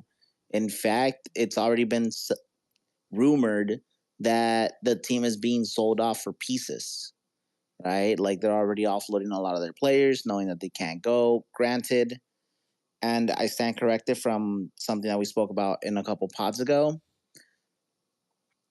El TAS hasn't given their ultimate decision yet. A lot of the proof that was provided was that of FIFA and what it is that they're using to stand on their claim that multipropiedad lives within Leon. So we still have until the 6th of this next coming month, which is when we should be getting that final result from the tribunals. So fingers crossed, but I don't think that they're going. I don't think they're going to be able to make it. Yeah, I mean Leon too. I mean, ever since those news, that completely fell off. If you look at the last 5 games, from all the top 10 teams and playing Liguilla, Leon has a worse record. They have 4 points in the last 5 games. They have completely fallen off. I will say that that match against Cruz Azul is pretty misleading because it was all said but done. I mean, Leon were walking away with 3 points, and Cruz Azul in the last five 5 minutes turned it around and stole the game from Leon. So I think Leon has a chip on their shoulder going into this head to head. And I don't know if did James Rodriguez get like a red card or something, or am I tripping? Yes, he did, but I'm gonna say it was a lot on the ref's fault too, because he gave him a yellow, and then the ref like just kept going after him, like talking shit to him. So James talked shit back, Mm, and he got his second yellow. And as the ref, it's like, man, what's up with we got make these refs trying to be like the main yeah, character? yeah. Like if he's talking shit, give him his yellow, and you walk away. Why you got to keep talking shit back to him? Like you're instigating him at that moment to give him a red. That's going to be a huge hit for Leon, at least in the first leg, right? They're not going to have James Rodriguez on the pitch. And, one of the unfortunate things about playing is it takes a lot of momentum, a lot of win out of the sails of some of these teams that are in incredible form. You look at Toluca, they've been undefeated in their last 5 games. They won 5 and then just drew they won 4 and just drew their final game of the season. This is a team that has a lot of momentum, and sitting out for over 10 days is going to be detrimental to, staying on edge and staying hungry. I think with all these teams that are sitting out for the next couple weeks, it's going to be detrimental. Yeah, I mean, it's interesting. I'm still not sold on Toluca. I was one of the guys that said when Turco joined Toluca that they'd be fighting for the championship because that's what Turco does. His numbers back it up. But I'm still not over that 3-0 beating that America gave them. Like, I would need to see. Well, see what? They wouldn't face each other to what? The final? If they both keep winning? That's why, like, this last match against Cruz Azul was so important. Like, I felt like whoever won that would be the next champion. And Toluca just hasn't quite convinced me yet. But they are doing well. And Turco has a really good resume in these knockout scenarios. Yes, he does. He knows how to win. He knows how to get the job done. And that's what's stopped Toluca in the past, because this is a team that's been pretty consistent for a while now. But the previous coach did not do well in the knockout phase. I spoke of Necaxa being a dark horse and Abdias, also hyped them up.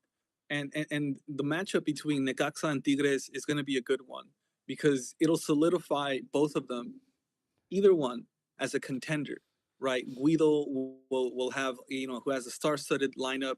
And what's really interesting about this Tigres team under Guido is that they have this 20-year-old named Bernardo Parra, 20 years old, center midfielder, and he's been like playing like the last 10 games, and he's cemented himself as the CM, and but like this experiment with Guido, who led a coup against Paunovic, will go up against Larcamon, who's been flying high. He had a narrow victory against Puebla, 1-0, right? And prior to that, he lost the match. I forget against who, but so his like the wins were kind of like low. I mean, his form's dropped a bit, is what I'm trying to say. But let's see if he can regain his form. His team can play really well. Cambido, he was playing really well in the start of the season, but he got injured, and now he's starting to come back. So I think the break might benefit them. I think the break might also benefit America, who's also had a lot of injuries, and in spite of that, has had like these subs like Davila just like really come in clutch for them. So like I think the play-in and the break is going to benefit two teams, Necaxa and America. Yeah, some of these teams will have a few weeks to recover from any bang ups, any injuries, any nagging, you know, uh, inconveniences. So it'll be interesting to see what happens. I just hate that these play-in games are happening just on Sunday.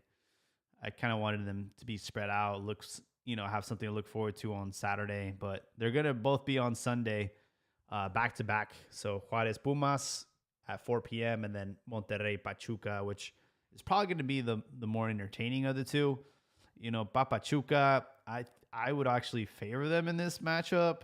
I don't know, man. I feel like Monterrey sometimes forgets like what they're capable of, and they kind of just crash out early. They've been a very like, you want to say they're like part of the new big clubs like them and Tigres, but Monterrey from time to time just show that they just can't get over the line. They choke so many times, and maybe Pachuca has a little bit left in the tank to finish them off.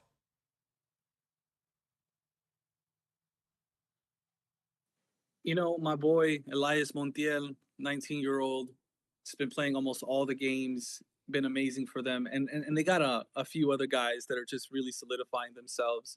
I think our backup left back option for the Mexican national team, Brian Gonzalez, is a Pachuca player. And I think we should be looking at him. But this Pachuca team has a lot of merit, and we've seen in the tournament format them do really well like they did internationally. And I would not be surprised to see them, do a deep run. Also, just for my own personal benefit, I love the matchup. If they were to win and beat Monterrey, it's going to be America. And we know that in that matchup, Pachuca has a chance to do some upsetting.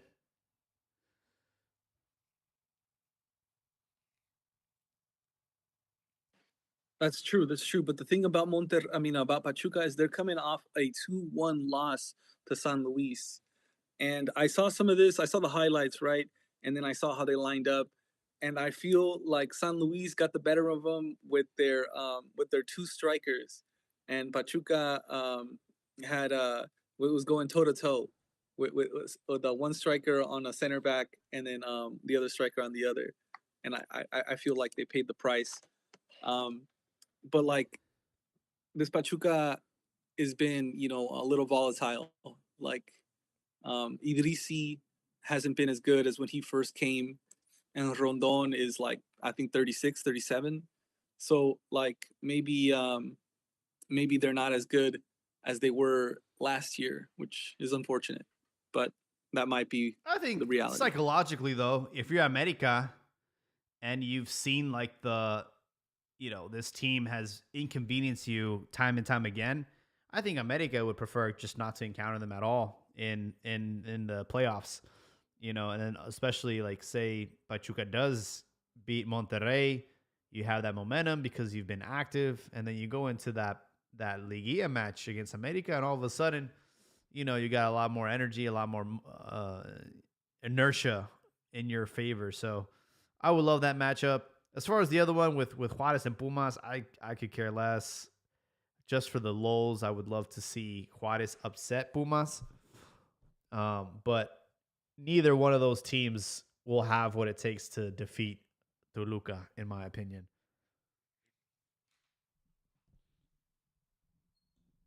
One last thing on Pachuca, they got this kid, this 18-year-old Juan Sigala, a right winger.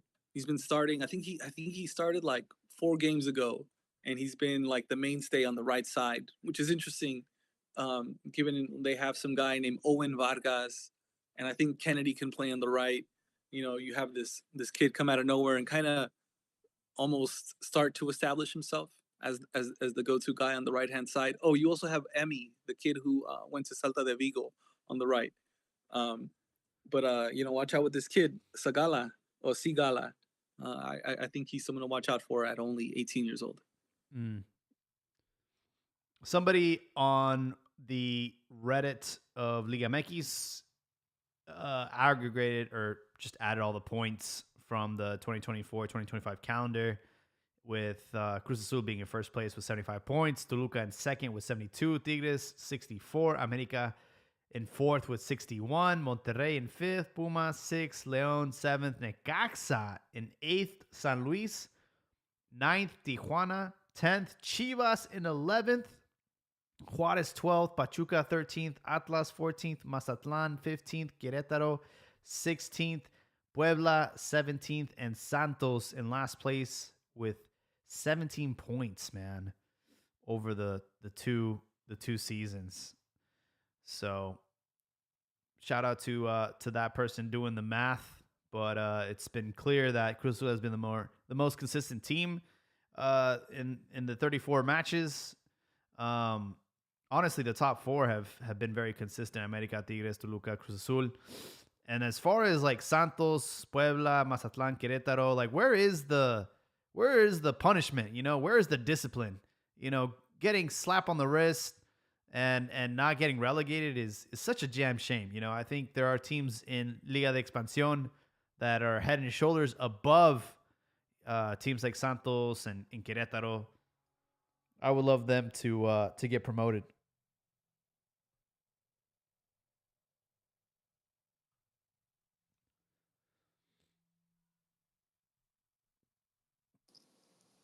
We're just waiting for them to open up the league again, man. If the rumors are true after the World Cup, we should be hearing some movement on that side, or at least 2 teams being promoted upwards. And it's going to be interesting, and I can't wait. So it's Veracruz and who else? No mames, güey. No Veracruz. I hope it's not Veracruz. No, I don't know. I heard it's them. I don't know. Would it be like Atlante? I think they're one of the That's teams. who I'm hoping for, Yeah. man. Because Atlante has like what 3 fucking expansión titles already. Where are they playing out of? They're playing they're playing in the Estadio Deportes, right? Yeah, well, I don't know where they're playing right now because America kicked them the fuck out too. So, Great. but yeah, they Another used to be DF based out of team. there. Just what we needed. Another team based out of Mexico Oh, City. wow. ¿Qué tienes contra el centralismo, güey? ¿Qué pedo? I'm just saying, man, there's other parts of Mexico that could use some representation, man. ¿Ves, güey? Los vatos que viven en provincia siempre tienen envidia de acá de la capital. No There's mames. magic out there in those pueblos, dog. Ciao. I would love to see selfishly Mineros de Zacatecas. But yeah, I think Atlante have shown that they merit the promotion. Honestly, they should promote 2 teams, in my opinion. Chiapas, baby, all day. I don't like Chiapas. I think what's the other team in Guadalajara? Leones Negros, for sure.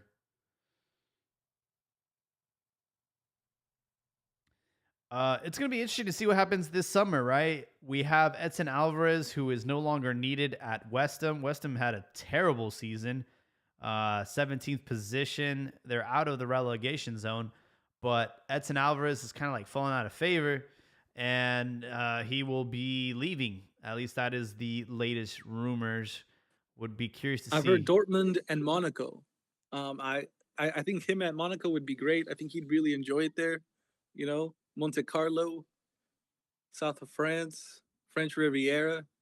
What more could you want? Yeah, for selfish reasons, I'll give you one. I would like. There's no poor people. And I would love him to be in Bundesliga. I think it favors him for sure. And yeah, I just miss Mexicans playing in the German league.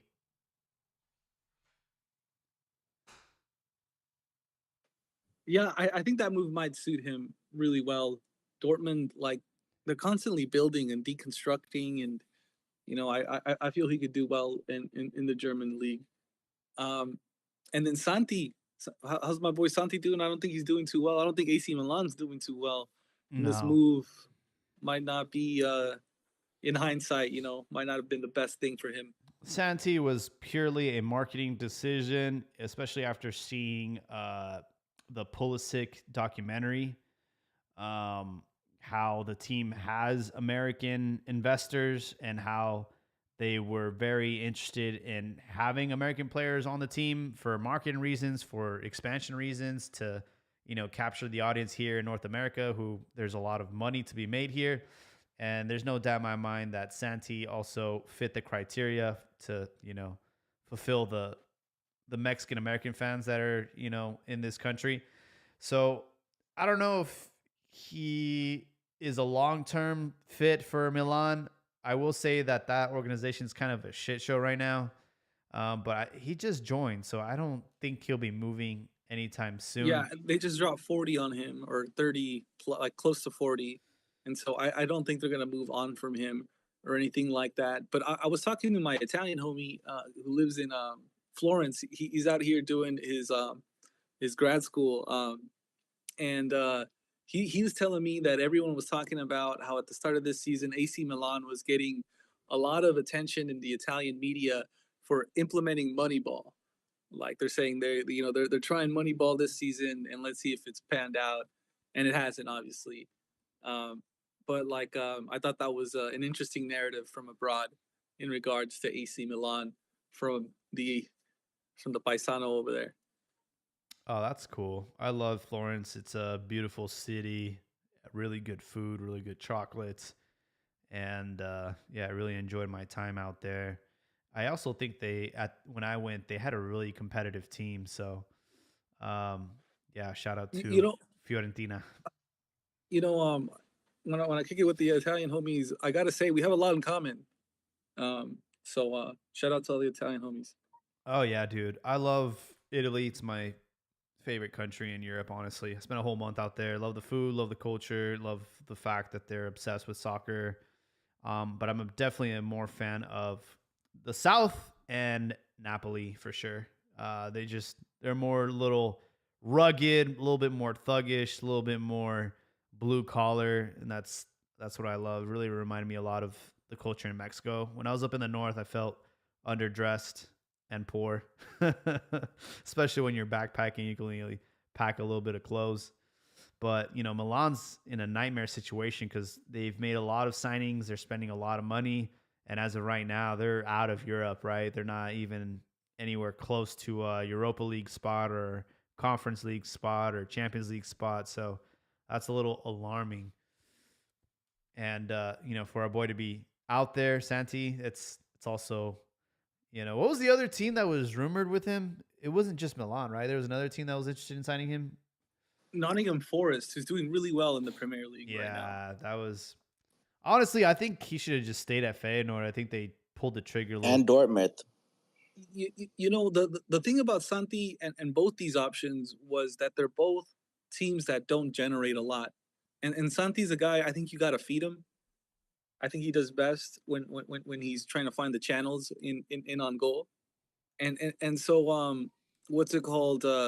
Both these teams don't really play to that, and are having a trouble playing that style or playing that way. And so in hindsight, it's easy to say this, but neither one seems to be a good fit for the guy. And I'm hopeful that he'll turn it around. He's young. Yeah, for sure. What about Johan Vasquez, man? I think he's small potatoes right now. I think it's time for him to move on to bigger and better things. No disrespect to Genoa, but I mean, I saw an article on him being like one of the best defenders in Serie A this past weekend. It's time. It is time. I'm ready for it. I'm ready for him moving to a big club. I think he deserves it. And for the sake of the national team, I really hope that he's one of the players that makes a big move in the summer. It's really sad. I used to be overwhelmed with the amount of players we have in Europe, but right now I can't even name you like 5 players. I know we got Chino out there and Anderlecht, who's doing well. You have Vasquez in Genoa. You have Santi in Milan. You have Raul Jimenez at Fulham. Edson Alvarez, I guess. But after that, is there anybody else out there that I'm missing? I know Ochoa's in Portugal. Jurado. Yeah. Jurado, who went to Belgium as well. He was the kid from Necaxa. You got the boy who's holding the Mexican flag up high in... where is it? Dinamarca. In Denmark. Oh, the homie that's about to get deported. Oh, For the wait. DUI, Huescas. Rodrigo Huescas. Huescas. It wasn't a DUI. It's speeding. All right. And now let's get this shit straight. All right. He was doing about 50 on a 30. All right. And these motherfuckers are over here all scared and shit. Like, come on, bro. That just means he had places to be. Like, fuck out of here. That's But funny. yeah, they're trying to slap my boy with like. At first, they were like, "No, it's gonna be jail time," and there's like, "Oh well, no, you know what? It's gonna be house arrest." And now, Damn. certain parts of the political parties are like, "We want him out of here. He's a bad hombre," and it's like, "God damn it, Trumpito! You belong in Wow. America. Get the fuck back." Yeah. Speaking of bad hombres, I did enjoy the article that you wrote. It's on cantinamx.com for all of our listeners. We started writing articles, so keep an eye on that. But bad hombres. Just a little bit of history for y'all. That's all that it was. Yeah. I don't really have any else on the docket. I did want to mention something that's kind of like it's not necessarily related to Liga MX, but he is a Mexican player. His name's Jarrett Duran. He's a baseball player for the Red Sox. I watch almost every sports documentary out there that's on Netflix, Amazon Prime. I'm just so obsessed with like seeing the behind the scenes of clubs and professional players. And this kid is he played for the Mexican team in the World Baseball Classic, and they really focused on him because he has he's a great prospect, and they talked about his upbringing and how his dad really gave him a hard time, never gave him his flowers, so he always felt very insecure of himself, and he tried to at one point kill himself. He had a really bad blunder when he was in the outfield, and he got bullied on social media like really, really bad. And he said that he like put a gun to his head and pulled the trigger, and for some reason survived. And then further on in the episode, they showed him being heckled by a fan, how he wasn't doing well and he wasn't hitting the ball and striking out, and they said, "Hey, go get a tennis racket because you suck." And then he had a crazy like response to the fan, and he called him the F word, and how like at that point the club had to decide how they were going to handle the situation. Are they going to back their player, or are they going to basically like suspend him or whatever the case may be. And it was an awkward situation because he won like a all-star nominee, and like he was one of the citizen players for the team, and in the end they did suspend him for 2 games. And I was really impressed with like the Red Sox organization, basically just giving him the benefit of the doubt and giving him a second chance. And the reason I bring this up is because, a lot of the times we don't really realize the impact we're making on these players that do this day in and day out. They have a lot of free time. They're on social media. They're looking up their own name and reading all those hateful comments and stuff. And I just think that things could be handled a lot differently, especially when I look at Chivas and some of the players. I think the organization is very quick to basically out these players and punish them and not really back their players. They just like let them be ridiculed and let the fans kind of pick them apart. So I don't know. I thought it was something interesting that I saw, and I just wanted to bring it up to the podcast. Hold on. So something very quickly, just for clarification. Did he call the guy a fucker? No, he called them a bundle of sticks. Oh, he called him a faggot. Yeah. Wait. He did that in Boston? He did that in Boston at an No mames, way. at an Boston at-bat. is like, that's what it's about. That's what Boston is all about. Because we talked about it here in the pod when it first happened. Now, the most beautiful thing out of this whole story that backs up my statement of this is what Boston is all about. Then his first game back, sold out stadium. He got a standing ovation That's at his right. first at bat. Like he was the town hero, right? Yeah. So yeah, bro. Like learn to grow thick skin if you're in Boston. learn to know what it's about, and that's it. Keep it fucking pushing. That's why the Sox didn't get rid of him. Yeah, it was I think it's an awkward situation, right? Because some of the staff were like they shouldn't be giving him a standing ovation. They should let him earn that when he actually starts performing well again, because that was the reason why the fans were heckling him in the first place. He wasn't really playing well and hitting the ball well. But, I think the fans just like wanted to back their player. And like you don't see that Nah, senor. you don't No, see no, that in no, Liga no. MX. I've lived in that town. That's what that town is. Go around the East Coast and ask them what the most racist city in the U.S. is, and they'll tell you that it's Boston. Interesting. Be brown or black in Boston, and you feel it in your skin. You feel it all the time. Boston is that type of town. They're for the shits. They'll fuck you up. They'll do all of these things. So Boston isn't a nice place. It's interesting that you bring that up, because I think when Larry Bird was, drafted, the fans in Boston were happy that they had like a white savior, because the team was majorly black, and I think it like the fans didn't want to say it, but they're like, yeah, we're glad that Larry Bird's white. You mean they're like, yo, we don't want those knickerbockers in here?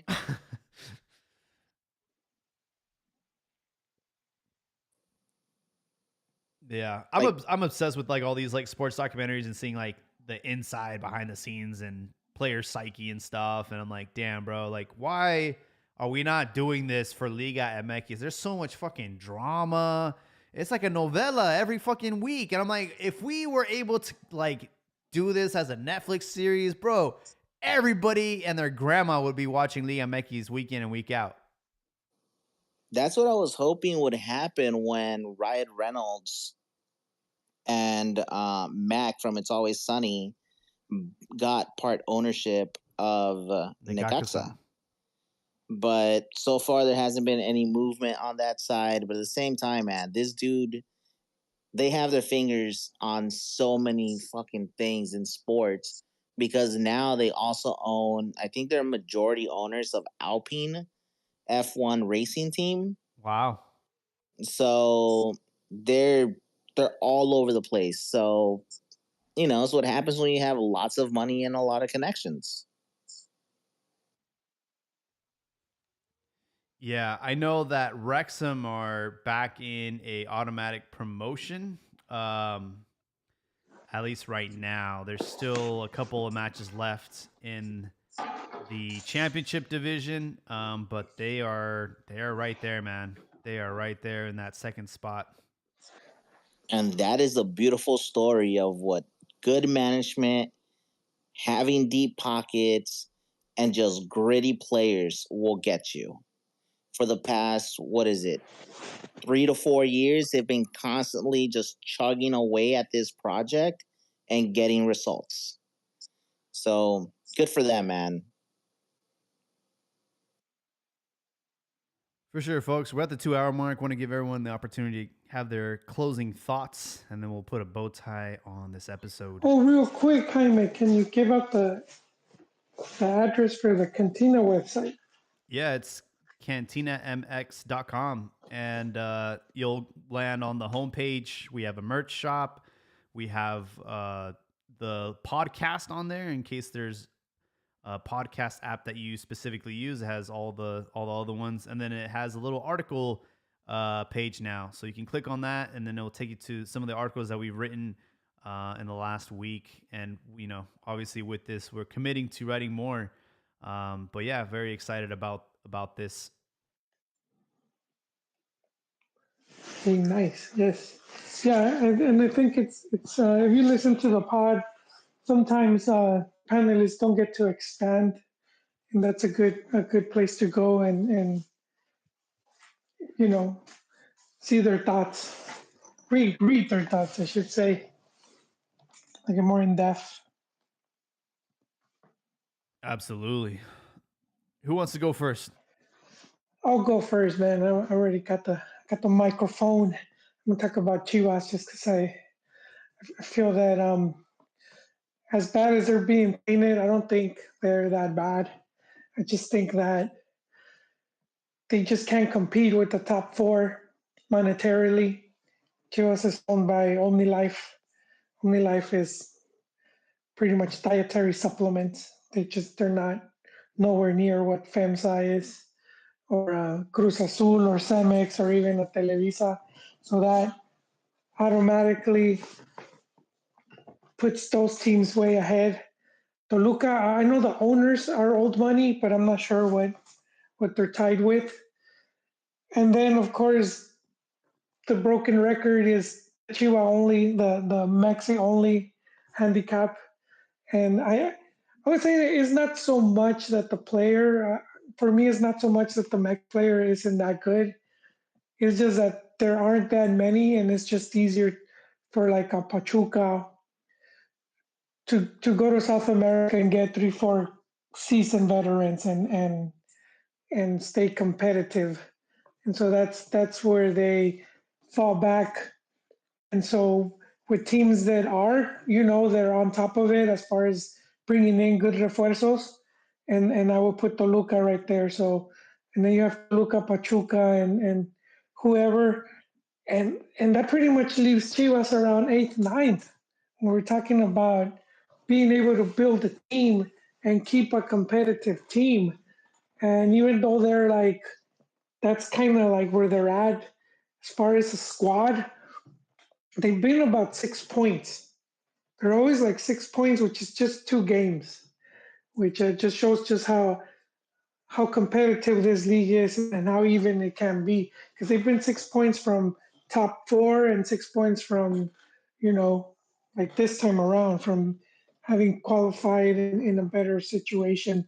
Um, yeah, I just think that the mistakes were made. Obviously, I'm still looking out to see what happened with that Spanish contingent.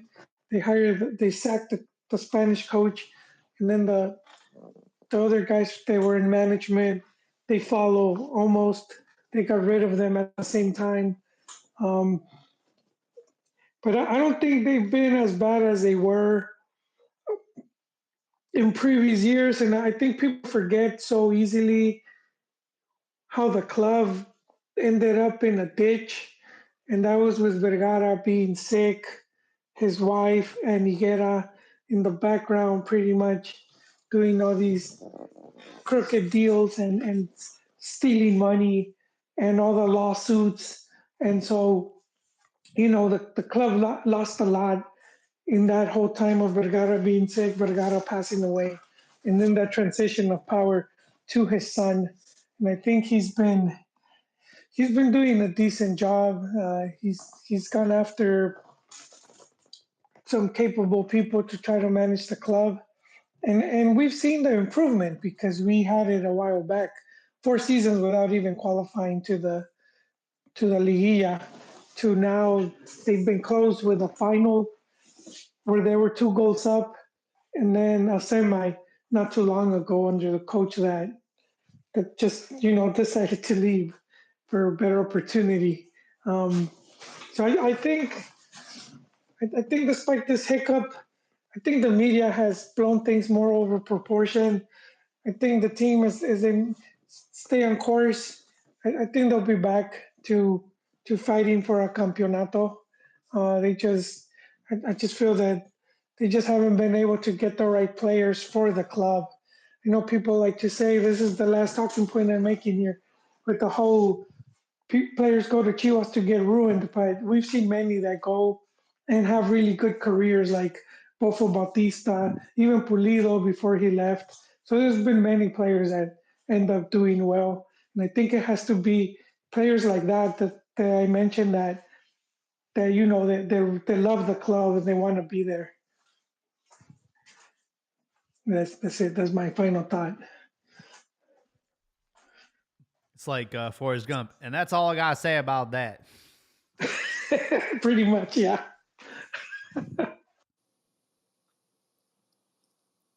All right, guys. Well, then I guess I'll go next. My final thought is that this season, right? It's been for Cruz Azul, it's been rough and tumble. There has been a lot of ups and downs, but the other day I was, and let's be honest, we all hit these deep thought moments where we're in the shower. And I just was looking back over this tournament and thinking about how it's going, what is in the cards for Cruz Azul, and I got a little bit of hope. And the reason being is, for some reason, this is starting to feel a lot like Juan Reynoso's tenure at Cruz Azul, where we're not playing the sexiest football. The defense is doing really well. There's this feeling of when the team goes down, it doesn't mean that the game's over. The players don't look crestfallen. So, if you know the name Juan Reynoso, that's the last person that gave Cruz Azul their championship. So, let's see what the year holds. A ver cómo se ponen los putazos. Pero como siempre les digo, cuidado con las pinches gordiguapas. Porque esas son the ones that you hook up with at last call. They've been battling their way through rejection. They've been doing all of these things. And when you finally take them home, bro, they will suck your soul out. All right? No está gordita porque no come. She's a fucking eater. All right, my guy? So, cuidado con los bottom feeders porque van a venir calientes y a lo mejor se te meten el dedo. So, cuidado. Other than that, all I want to say is that, man, I feel sorry for you guys.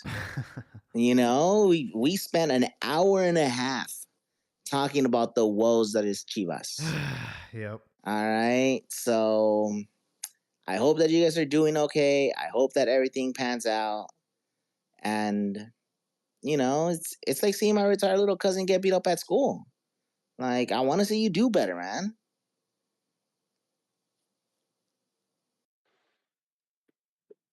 Hell yeah, Abdias. Um, thank you for wanting to defend us.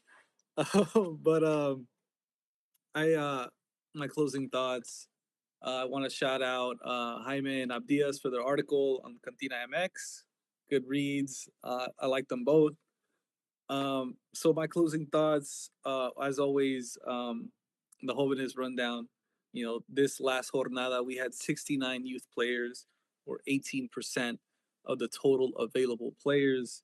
So 69 U23. There's 180 starters in the league, 198 bench players available every match day, totaling 378. Of those 378, 69, some people's favorite number, or 18% were jóvenes. And I just wanted to touch on some of the ones that just really caught my eye, not just this last jornada, but throughout this whole tournament. Kind of like review some of these guys that I really think are solidifying themselves as forces to be reckoned with in the Mexican League. And let's start with Necaxa. Emilio Lara has just been wonderful on his loan from America to Necaxa. 22-year-old center back, right back. He's got 24 matches, 2 assists, from deep, from, a right center back position in a back line of three. So very interesting player, two-way player. You can play him anywhere in defense, and he can attack. So just very interesting 22-year-old. Then we have Jose Pachuca at Puebla. He's a center back starter. He's got 26 matches. I think he is like 21 years old. I forgot to write down how old he is, but he's young. And he's one of the few things at Puebla that just kind of like stands out to me. It's a pretty mediocre club right now. That's not to say that they can't produce. They had Israel Reyes a few years ago. They can have gems. They just only have Jose Pachuca right now, who's an interesting prospect. Let's see. At Cruz Azul, I already mentioned Romero as well as Montaño. They also have, Orozco, who they bought from Chivas, 23-year-old. It's interesting how he went to Cruz Azul and he stopped getting called up. But he's starting for them, and they are in contention to be champions. They are a contender. So we'll see how they do. We also have Amaury Morales, 19-year-old center midfielder, center attacking midfielder. He was a sub, 22-year-old. I mean, let's see, 22 matches. He's 19 years old. He's not 22. But he's got 22 matches for Cruz Azul, and that's a feat. Like, that's not easy. This is one of the like most stacked teams, and not just like Mexico, not just North America, but like North and South America. Like this is a very heavily invested Cruz Azul team with a lot of money, and we have a 19-year-old guy from the cantera who's like one of the first options off the bench, and he's got 2 goals, 3 assists. I know that doesn't seem that impressive, but he's this young guy, and it's more than goals and assists with him. He can filter passes, he can take on his man, and he's quick and he'll defend.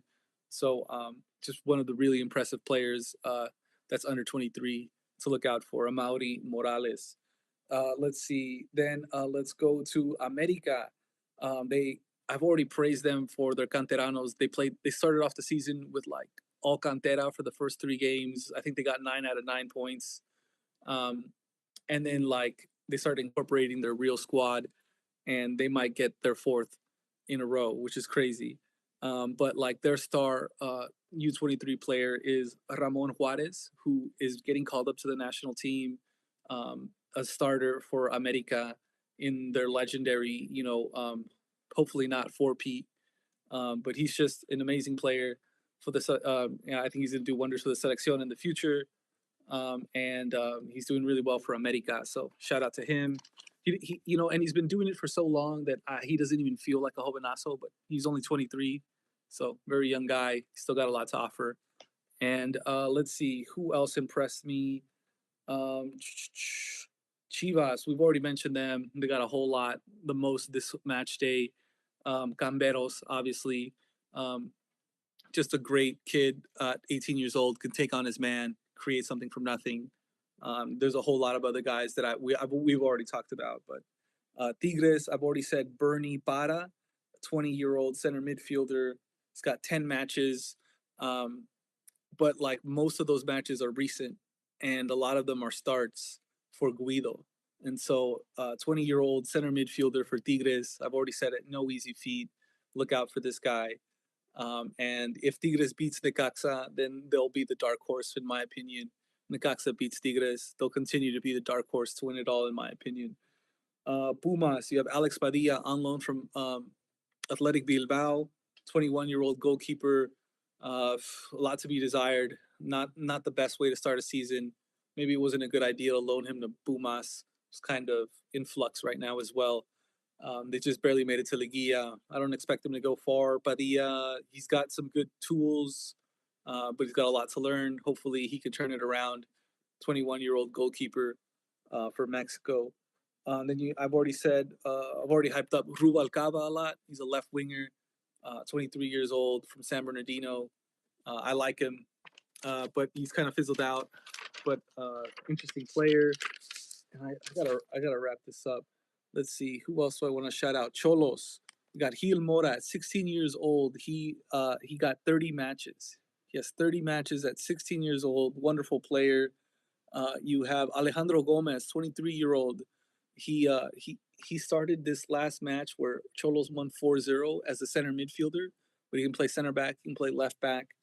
He's 23 years old. He was in Portugal. I forgot what team. I think it was Boa Vista. Great player. I'd love to see him in the selección, maybe as a left back. And then Edson Alvarez, who was on the bench, but he got an assist late on in the game. Cholos showing us that there's a lot to salvage from this project in spite of them not making Liguilla. But yeah, 18%, 69 total players. I know I ran it a long time. Thanks for having me, everyone. Appreciate it. Thank you, Rifado. I did enjoy your article at Footmex Nation. Flock gone astray, the state of Chivas. But yeah, I think for everybody listening, we have a lot of people on here, very opinionated, very talented, and we're doing our best to create that content that you guys are always looking for in English. Thank you everyone for joining us tonight. I don't really have any hot takes. I think that I'm most looking forward to seeing what happens the offseason for Chivas for the sake of the national team. I hope that Camberos does not re-sign his contract and goes on a free to Europe. I also hope that Mateo Chavez rumors are true and that he does get a shot at the Dutch league.